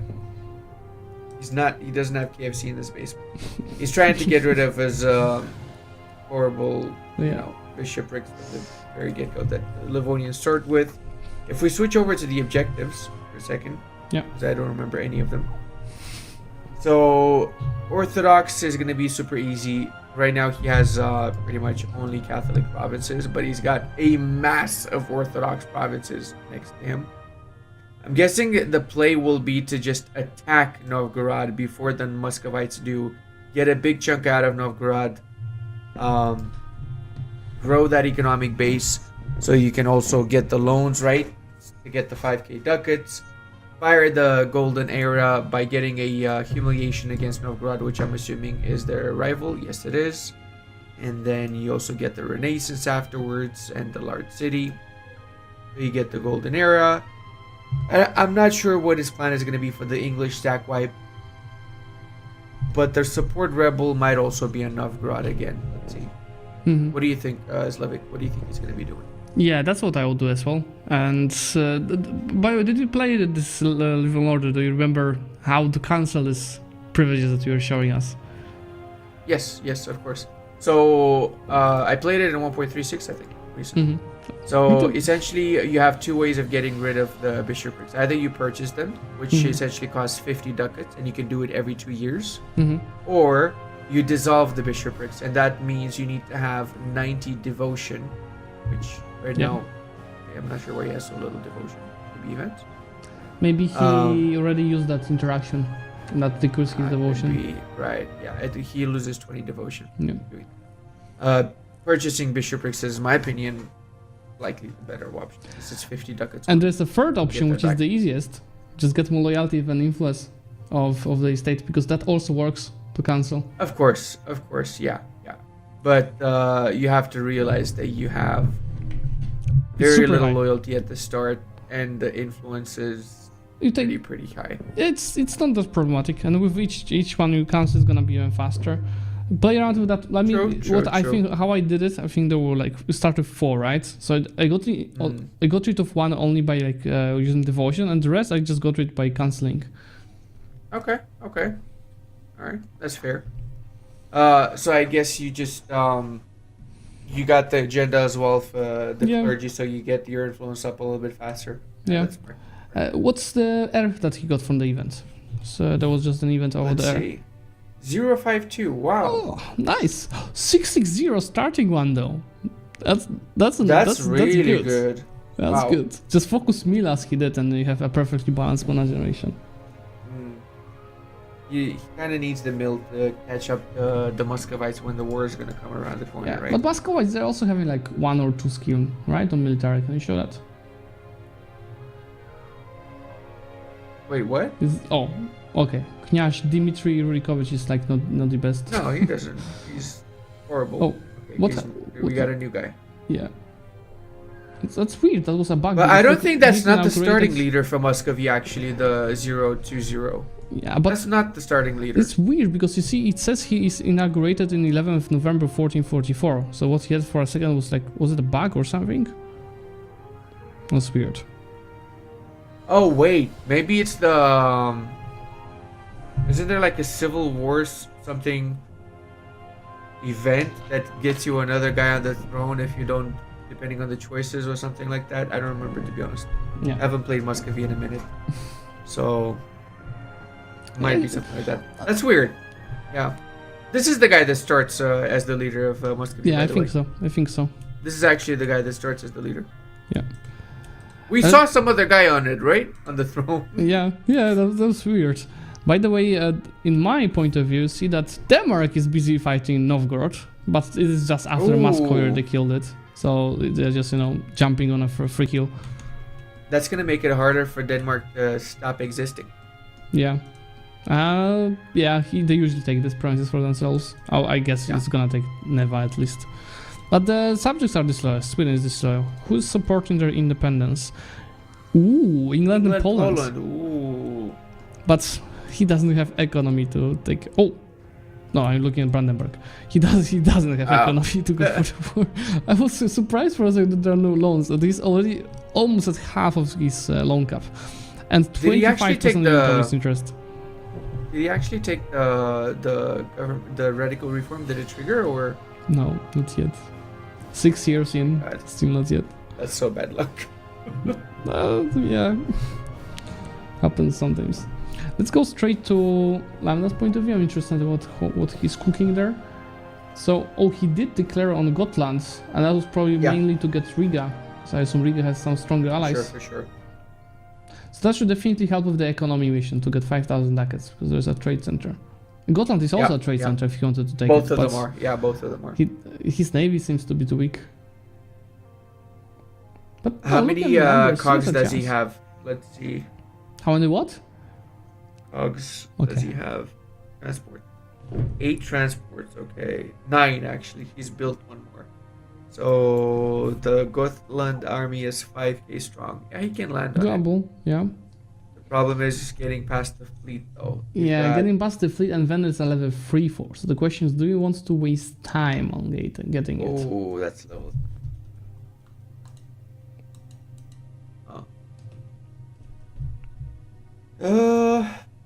Okay. So he's using the secondary fleet to stop the reinforcements, so he can win the battle over there and then retreat afterwards. That's smart. Clever moves. Yeah. Now he's trying to battle the Riga fleet, which has nowhere to run away to, by the way, right? Because he sieged down Riga, so he can just chase them to Gulf of Finland and wipe, I assume. Yep, exactly. Yeah. Oh, and they run away. Let's go to his point of view again. Oh, he's already thinking about something else. That's why he didn't see it.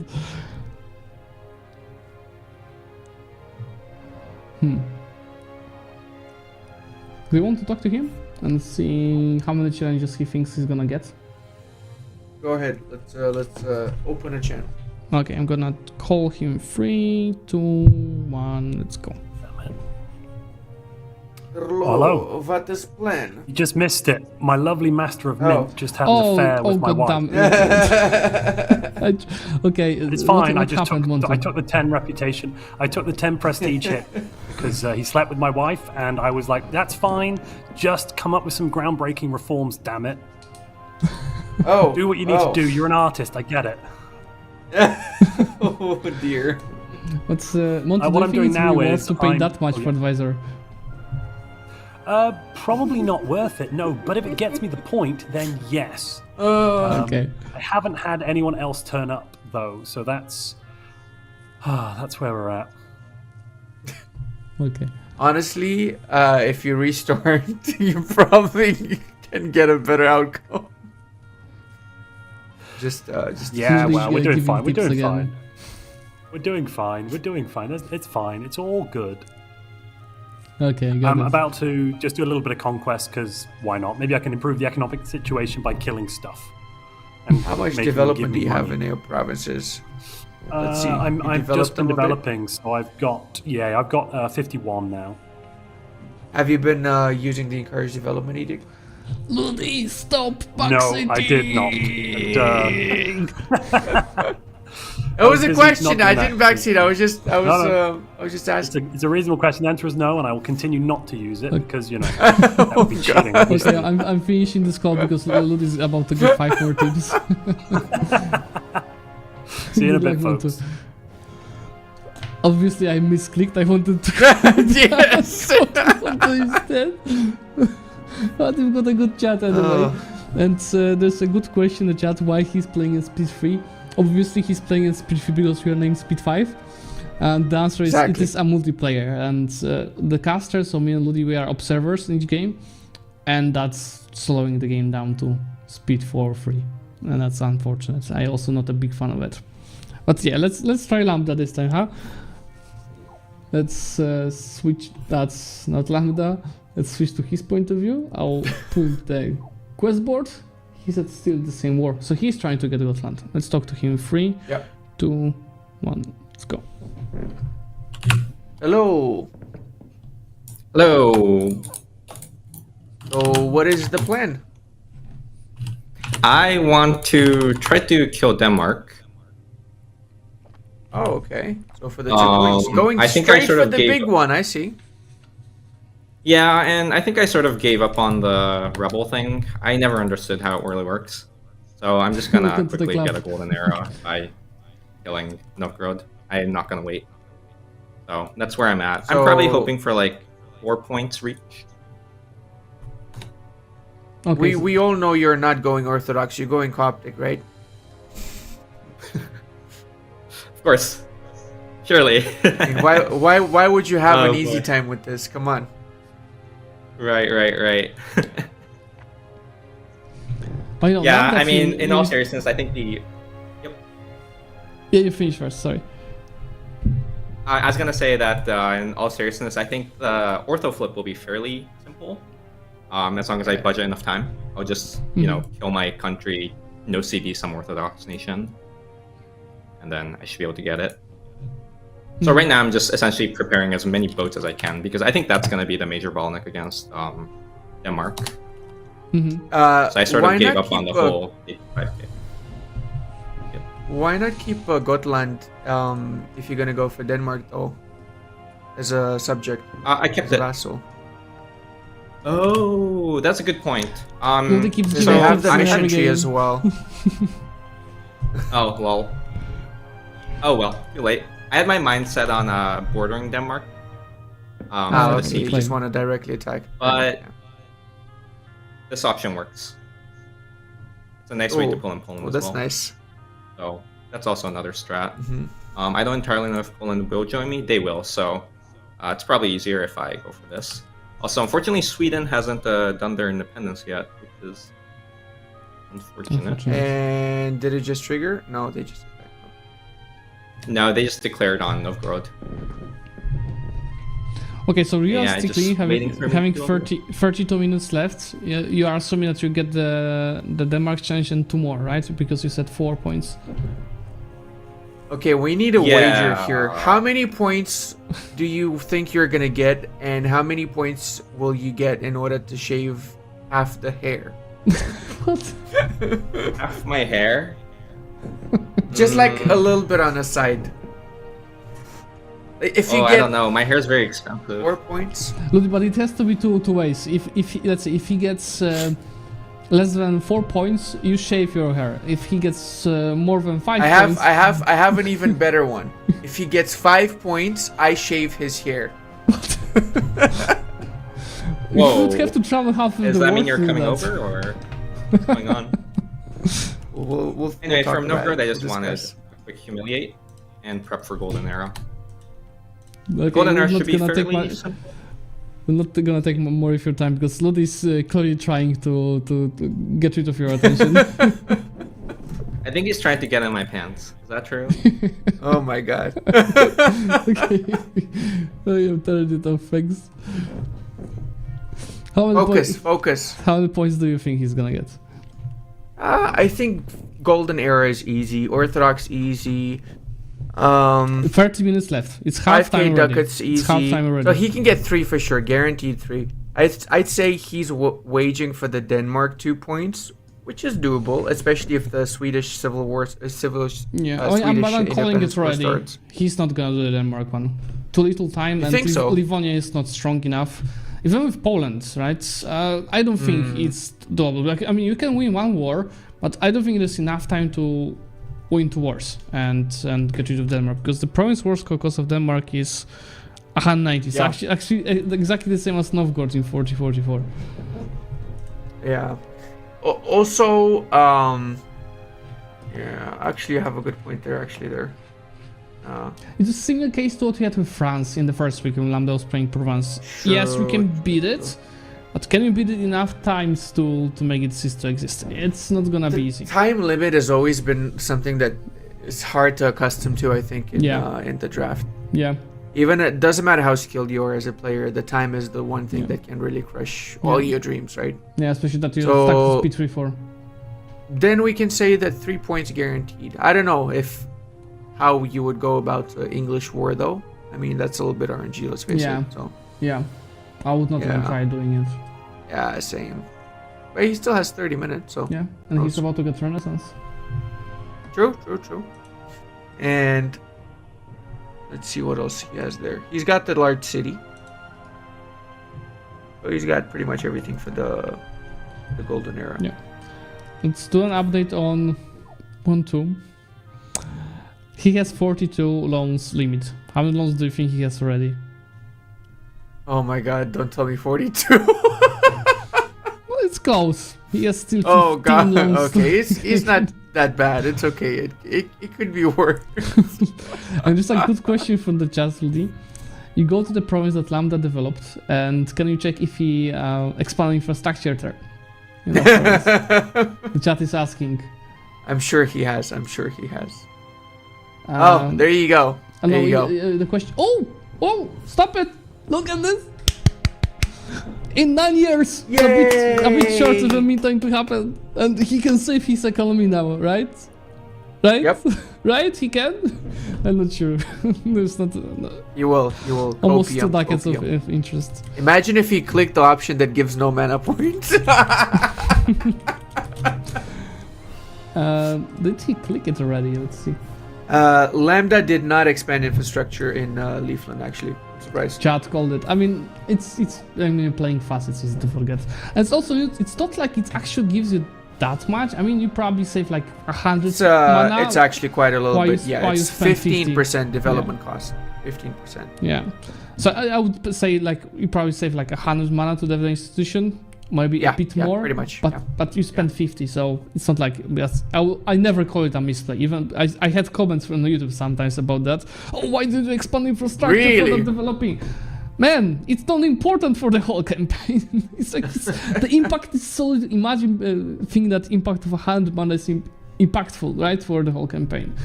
Yeah. What's happening here? He did attack Teutonic Order in the end, not Denmark directly. Yeah, he's going for the subjugation because the Teutons are allied to the Danes, so he's gonna get the Danes in via the Teutonic War. And by subjugating the Teutons, he's growing his power base as well. I'm guessing he's gonna give parts of the Teutonic Order to Poland, so he can keep the Polish alliance to use them against Denmark again, maybe. But what's the CB he used? Subjugation of Teutonic Order. Okay, so he's gonna subjugate and give some lands to Poland at the same time. Exactly. Yeah. But he didn't have to promise them land from what I've seen, right? Because Poland would just join. He was showing that on his screen when we were talking to him. Yes, I believe so. Yeah. Poland wants land, I guess, from. Actually, how many favors does he have? Did he curry? I think so. I guess he curried. We open. Okay, yeah, yeah. I think he did call them with favors. Yeah, But he curried, again- I guess. So Denmark is not a co-belligerent here, so you can't take that much lands from them. No, not really. Not really. And the leader of this siege is Lithuania. And the leader of the siege of the capital, which is the most important to subjugate, is Poland. Yeah. That's not good. a big problem. And they will definitely keep this as an vital interest. Let's see. It is. Oh my god. Is England in that war? Because somebody's saying. England. Oh, okay, because somebody is saying he could wipe England and also if they land. Okay, so you just no CB England and you just pray for them to land. England's only. Could be done. I've seen them landing there. They could do it. So what the chat is meaning that you just at the end you no CB England and pray for them to land on your lands. Oh, that's smart actually. Just delete the fleet even to delete the fleet, right? So they're not scared. Yeah. That could work. Yeah. I would say like 20% work. chance of working, but it's better than nothing, right? Yep. If they do land, it's probably going to be more than 5k. So Yeah, usually it's around less than 10k, so it's enough. yeah, Is he we have a losing little that bit of a battle? battle here already, I think he's losing. and that we battle. got a great 0 dice roll. Awesome. I love dice rolls. I hope we get dice rolls in all games in the future. I mean, actually, I know that a lot of people are shitting about dice rolls, but battles without dice rolls would be extremely boring. You can set if up it's the dice predictable, rolls. it's boring. I agree. It's just it's even more of a spread of a game, and the good or bad dice rolls are bringing emotions, negative or positive ones, which is content. I like how all of this is basically owned by Poland now. They didn't let them keep anything, man. Well, he has member at least, and it's not squared. Yeah. Oh, he's getting carpet by Denmark there. That's not good. That's not good. I Let's think go to his point of view. Maybe it's a restart. Oh, and he lost in the navy. And and he ran away to a province that just got occupied. That's not good. I miss square memel, the chat said. I'm just waiting to see what happens here, because I've noticed the AI sometimes, if it's the war goal, they will give back the province to you. So even if it's a vital interest of theirs. Yeah. I've seen that happen. Yeah. That should happen, technically. Yeah. Yeah, Sweden's here as well. Holstein, Denmark, the whole gang. Is Sweden even loyal? It's not. 85% liberty desire. Oh, so that's not Sweden. That's just Gotland or Holstein, and they're just giving the provinces to Sweden. Okay. Oof. Yeah, just in the meantime, you see that economy is almost fixed. It's minus one balance. But look, you have some loans and you still drill your armies. You could literally just do this and have just slightly positive balance, right? But at least look at that. He has 15 death clicks here, 21 here, 21. Wow. and 3 here. Did he develop institution this promise? Oh yeah, he did. Nice. That's nice. You should sell the institution. Is he selling the institution to anyone? Because he can make a little bit of money from that. Oh, he's not. Too bad you're not talking to him right now. I would give him the tip. If he sells it to Bohemia, he get like 2 ducats from that. 3 maybe even. Yeah. Oh my god, he's missing out on a lot of money right there. Bohemia would be just 1.1 ducats. It's actually just enough to have a positive not bad, balance. not bad. It's exactly what he needs to have a positive balance. Yeah, but it's like AFK gameplay here with some monopolies or even on Silk. He's skipping the free text, so everything is being invested into deving. And looking back at his board, he fought one war. It was against Saxonburg, but it was a conquest, so it wasn't the trade war. What's his allies? Because he's got level 3 tech already, and he might get attacked by someone if he doesn't have some good alliances. Bohemia, Brunswick. Oh, Bohemia, that's good. Okay, And he's that's supporting good. independence as well. Right. Yeah, but I don't think he's. I think he's just going for never tech up, and that's it. Yeah, I think so. You think he can win the 3 trade wars using only navy? He's not building any navy, so I doubt. I mean, 9 galleys is decent, but who would you attack? It's not enough. Not enough. Everybody he would attack Yeah, he would needs have a CB bigger first. fleet. Yeah. It's like if he attacks Lubeck, they already start with the bigger fleet, and they have the rest of the alliance set. Yeah. Right? The Hansa. If he attacks Volgast or Stettin, they also have similar fleets. So. Yeah. And they're allies. So. Yeah. Yeah, trade wars is something that you have to plan from the very start. So build more ships from the very start, and At get least the 10 more CBs, galleys to get it done. And maybe 10 not. Probably up to 14 should be enough, because like let's look. Lubeck has 7. Volgast has 7, so they're all around like less than 10 galleys. Actually, that's not bad, yeah. So maybe he built some galleys, because he has 9. I doubt Mecklenburg starts with that many. But he's not even on his force to meet. Yeah, maybe he did build some, we just didn't realize.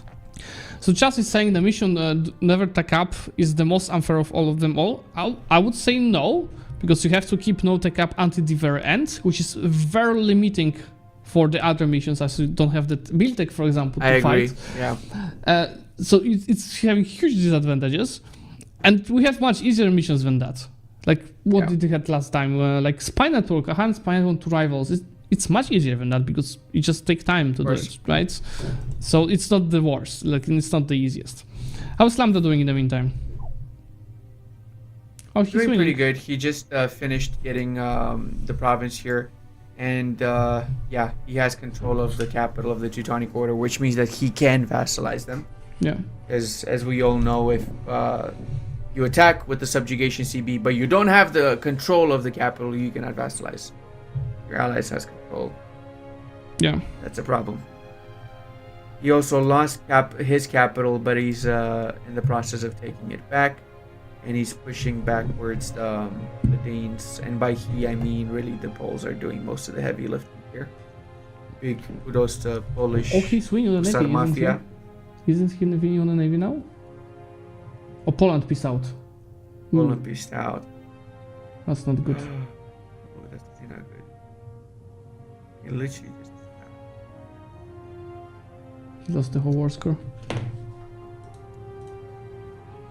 Ooh. What would be the goal now then? Why his war Maybe score he is can- so low? Ah, because his capital is taken. So if he restores capital, it should be good. At least to white peace. I was a second ago, just before Poland peace out, Denmark was on low attitude.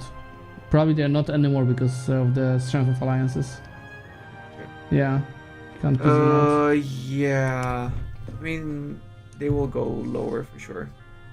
Yeah, they were already End of there. the day, he can do the peace deal with the Teutons if it all goes sour, right? Yeah. Oh, he cannot anymore actually. Oh. But at the moment now he takes the capital back. Oh, he's trying to get rid of it. Once he takes his capital back, it's gonna get significantly better though. Yeah. I think he's lost a little bit of war score from some battles as well, if I'm not mistaken though. Yeah. Did I see it correctly that Denmark and its subjects lost 100k troops in this war? That was bloody. Yep. No, Yep. I think that was actually Lambda's side because I saw 100k again. So Lambda lost 100k troops in this war. Yeah, he lost a lot. I mean, to be fair, that's mostly Polish units, so... I mean, Polish alliance units. Poland wasn't there anymore, so it wasn't counted. Oh, was it? Really? Yeah. Wow. How did he even manage to get 100k already? Oh no, and How long has this war been going for, actually? Look, Danzig got released. Did you see it? Look, Yep. show you on your screen. Danzig just got released from Teutonic Order just after the peace deal, and they are at war right now. What did he take from the Teutonic Order? He gave Denmark Gotland. Yeah, and how about Teutonic Order? Because he peaced out Teutonic Order separately. He They're not a subject. Chat, did you see that? Can somebody confirm what happened to Teutonic Order? And are these Novgorodian No, rebels... it's a white piece. It's a white piece with the Teutons. Okay, so the truce is short. Are these rebels in Novgorod are coming from support rebel interaction? They are. Yes, they are. That's And why I the think they're gonna colors, succeed. Okay, but how because now? they're about to enforce on the capital. There you go. That's why Yeah. the color is bluish. Okay, but now the how rebels. he gets into the war to support them? He just declares the war. Right click if you go to my POV Yeah. like this. Support rebels. Ah, but it's truce. Boom. How much of it? He has a truce. He has to break the truce, otherwise he cannot do it. This is gonna expire if the rebels die, so he should do it. But still, I mean, I don't think the rebels are gonna die because they've got more rebels. than but they have the yeah, but soldiers. they enforce quickly once they get capital. They will, yeah. What's the But truce he has to do it. length? When does it end? 68 years. Not good. And what's the AE? And if he actually, it's okay. It's only Nobody Novgorod, cares. actually. Okay. Nobody cares, man. Just do it. Do it. Attack. That's 1 point. Okay, but he's trying to do something else. If you go to his he is doing it. Let's Yeah, go! Nice. We just had to shout loud enough, and he heard. And now we know he's stream sniping. Of course. This is really nice. So at least we are sure that both players are gonna get at least 1 point, right? But how close is Lam to get the golden age? He pretty much has it. Let's see. He just needs to wait for Renaissance to spread. Right now, he's got 2 out of 11 provinces Renaissance. So, let's see. 32%, 83. He's going to get the Renaissance soon. So he's got the Golden Age pretty much done. Nice. 15 minutes. He needs like 4 minutes maximum. Nice. And 5k ducats. Let's see. He's got, oh my god, he's got 28 loans already. He can have up to 55 max. so he has less loans than Montu is having. That's alright. Okay. He might actually be able to get the loans. And he just got the rebels. I'm confirming it. Yep. Okay, so there's the first point. He pissed out already, right? Do you see a way for him to switch to flip to Orthodox? Still in this. He just needs 14 one province. minutes. That's it. From anyone that's Orthodox. So let's see, who's that? That means Pskov? And then Lithuania? No, that's both big wars with big countries that he cannot afford in the next 13 minutes. No CB again, Novgorod. Take one province. I mean, break the truce. Break the truce. Come on, Novgorod, Denmark, go to Kiev. He has a truce with Denmark. Nobody cares about and- Novgorod. Yeah, just attack Novgorod again. Simple. Yeah. There's a question for Take chat one province. if he could take land in that war. He couldn't. That's why he He didn't. couldn't know because it was a rebel war. Yeah. So he could just no CB, not no CB, truce break, and that's it. Yeah. Easy peasy. Yeah. Then he can get the Orthodox province that he needs. Okay. What was it? What was that? I was thinking because you could also think about release playing us, but he would need to get like to Tver or someone, so it's not doable. Yeah. So we'd have to. Well, you can still just get rid of your provinces and keep the Orthodox one. Then change. It's not that I don't think he can do it in the next 12 minutes. Honestly, the change region. I think he's trying to figure out the English thing to let them land. I mean that you can do two no CB, one truce break, one no CB war, I guess. If he does no CB the English, it's gonna be Brittany, Portugal, Holland as well, and they might all just land some units. So he needs to be careful and wipe out the English. Yeah.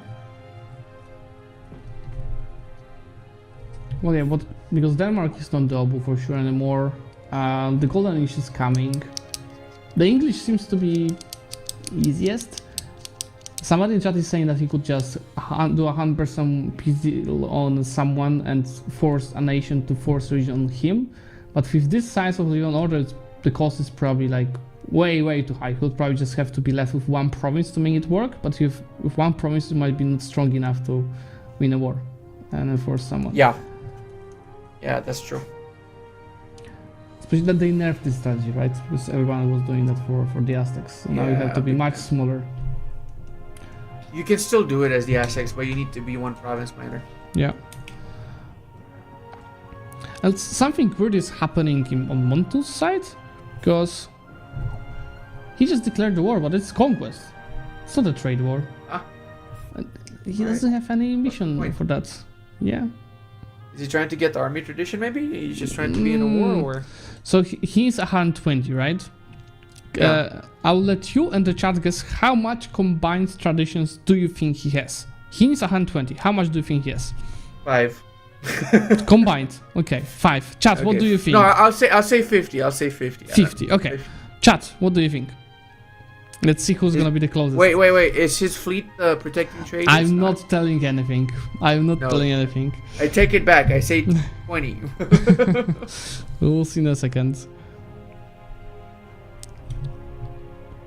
Okay, let me share my screen. It's 14.1 now. Even dropped even lower. 14.1. We are just missing 106 to make it work. That's why it's super hard as that small of a nation. Really, even if you're fighting whole time for the 4 hours, big chance you will not get that high. So yeah, let's go back to Lambda. Just a small digression. Ooh! Why is I'm this guessing always he allied the Scots. How is this always like that with Lambda, that we are just going off for 2 minutes, we're back, and then something weird is happening, like here, or like last week when he was suddenly having capital in Asia already. Yes, oh boy. indeed. Did not expect either of these moves. Yeah, nobody expects the Lambda's invasion. And look at that, the fleet's actually doing pretty good. Yeah, I mean, it has experience done against the Danes. Unfortunately, he lost because the English have 6 heavies. Mhm. And I think that is not a coast, is it? Yeah. Open sea. If I'm And mistaken. quickly, hi Drew Jr., thank you so much for a gifted subscription for Speak the French. Thank you so much for the support, man. That's Very much, that's sir. certainly not a wipe. Yeah, not. Oh, that's not even a win. Might be a reverse wipe. No, yeah, they have forts. It's fine. How is the loan situation for Lambda? How long can he keep it going? He's got that under control. He can have up to 65 loans. He's got 27. Okay. So he can have an extra 40 loans. We're A-okay. 47 ducat loans. And a lot of his loans are less than 30 ducats because they're from previous. So he can pay off some of the old ones if he really is that desperate, right? He's okay with the loan situation. It's not an issue. Just needs to find the small English stack. Right now, they're mostly sitting together here. Nuts. And even Portugal landed to help. That's the entire English army. They haven't split their units up. Okay, what's the I don't tech think- difference? The tech difference is 4 and 5. Almost 6. 6 actually. would be a game changer. How close would he be. is? Can you show that? Very close. So he can get it by the end of the year. Nice. But the siege So is if he about marks to be up done. a little bit more, he can even stack wipe these bad boys. If he Not gets them in a now, good but in province.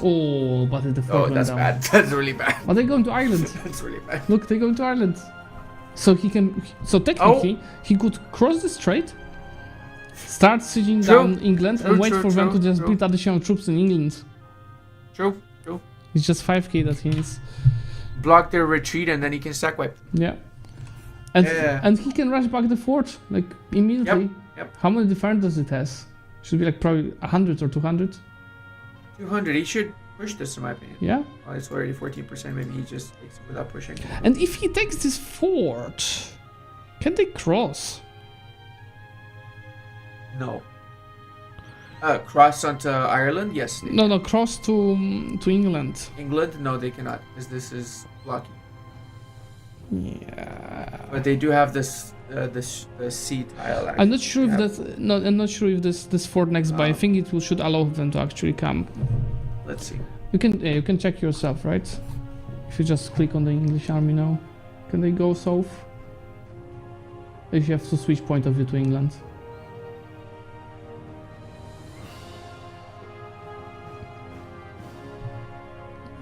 Why are you running, England? Why are you running?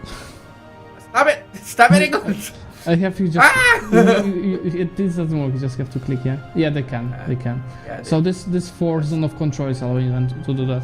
The northern Poland. Man, that's so annoying. Yeah. Yes, Let's go back to Lambda's point of view. because they have their own fort in Northumberland. So yeah, Tech 6 is definitely. Oh. Is he resigning? He just resigned from that. Is he? Interesting. Why? So what else he could do? Oh, is he trying to go for the 5,000 ducats? No, that's for sure not, right? Is he trying to switch the religion, maybe? Oh, right. I forgot he has to switch religion. He hasn't done it yet. No, he's going for the ducats. Is he? Yeah. Ooh, that's closer than I thought. Let's go to his point of view, as we'll see more. So that's 3.6 thousand. Now he's gonna be subject to the increase his loan cap. Yeah. Is it gonna be enough though? Let's see. 156. It is going to be enough, yeah. It's going to be enough. Nice. It's going to be enough, yeah. Nice. Yeah, and the reason on the subject is gonna increase even more. One more. Yeah. Estonia, I guess. Oh, he's just granting promise. Or that. And he's waiting for the... And he's giving also away the promises that do not have an institution to get the golden era faster.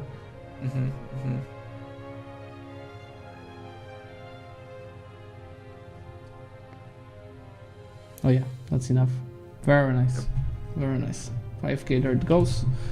Just 5k, but he could give away more promises if he needed more. And he's very close with the Renaissance. Just missing which province? Osol, the island. What about Orthodoxy? How do you think he's gonna go about that? You still have 4 minutes, right? Yeah, I don't think he's double by now. Unless... So, he would need to probably... He can still do the Novgorod war, man. Because Yeah. look at that, they have no it's allies, just for nothing. 4 minutes, so it's RNG. And he would need probably to switch his capital and give away the capital to subjects, so when he gets enough land in Novgorod, Yeah. then he can switch Deutsche. But it's just 3 minutes, it's not enough time to do that. But he got the... Is it the third point? I think he just got the third point. It's still really good, because the challenges were not that easy. Yeah, I'm confirming the golden era. Yeah, so he got the rebels, he got the 5,000 ducats, and he got the golden era confirmed. Is he trying to get anything else?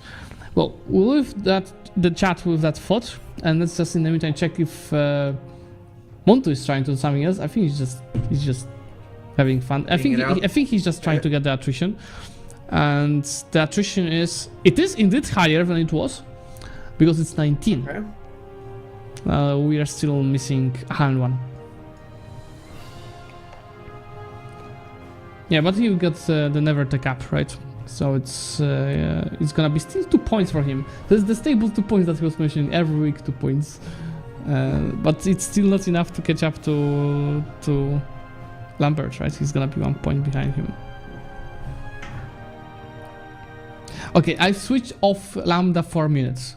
Let's see if he did something weird in the meantime. I wouldn't be surprised. Of course he said worry for Doyev. Yeah. Okay, so what do you think He's gonna enforce on himself. here? But no, Odoyev is Oh just got seized down by no. Muscovy. Muscovy just annexed them. Yeah. He Theodora. needs to attack another Orthodox nation and enforce religion on himself, I guess. Why not Novgorod? And he's too big to Yeah, enforce, I think. wondering why. I think still is too big to enforce. Takes a little bit too long to siege it. I mean, but it's 2 minutes left. yeah, it's definitely faster No than choice now. Gazimunuk. Yeah. Yeah. Oh, and Montu just declared on Denmark, which is Okay.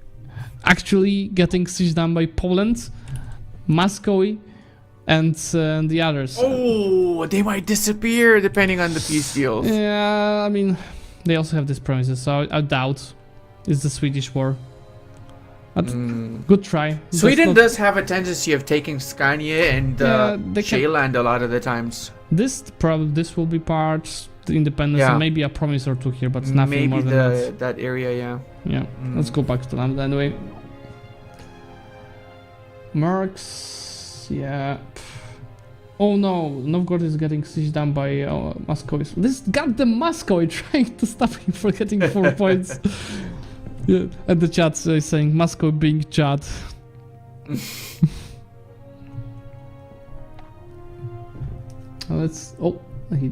Let's see, has 100%. Is it enough to be enforced? Should be.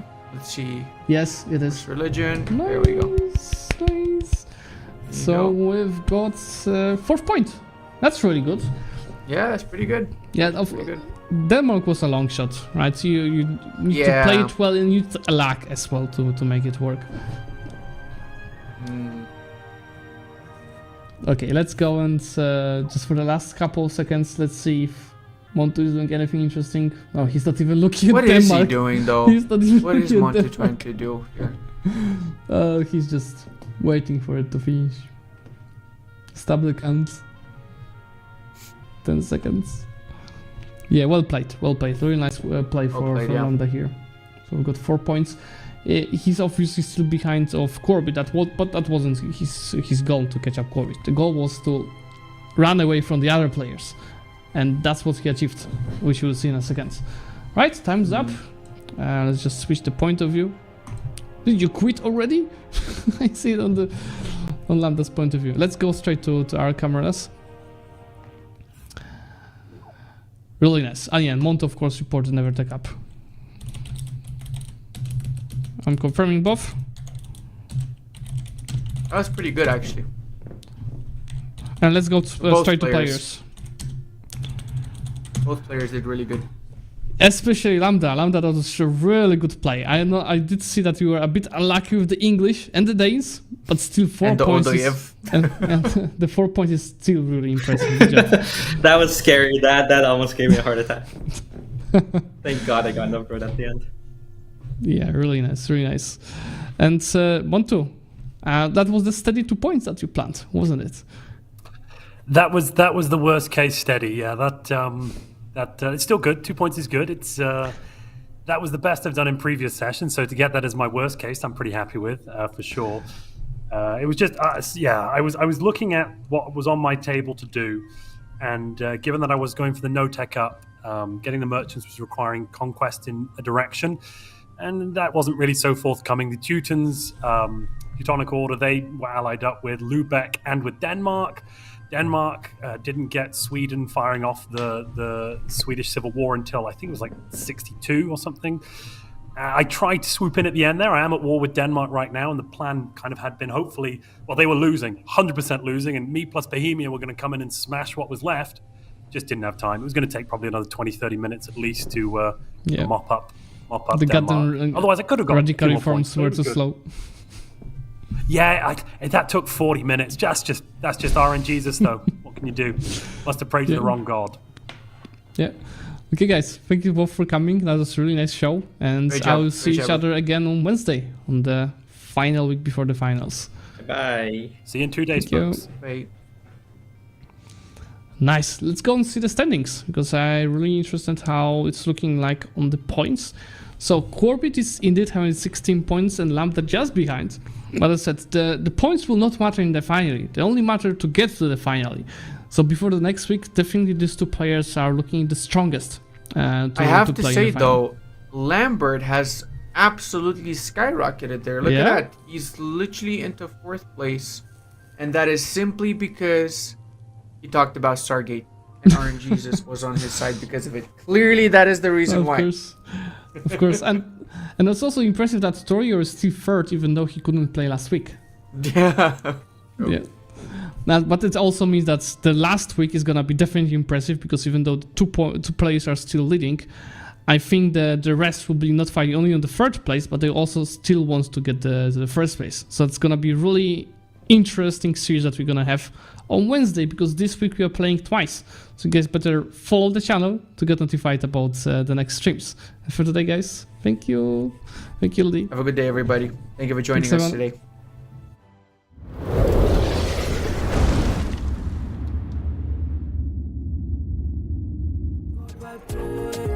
Here's a good vibe, train, train, train, train. Here's a good vibe, train, train, train, train. Here's a good vibe, train, train, train, train.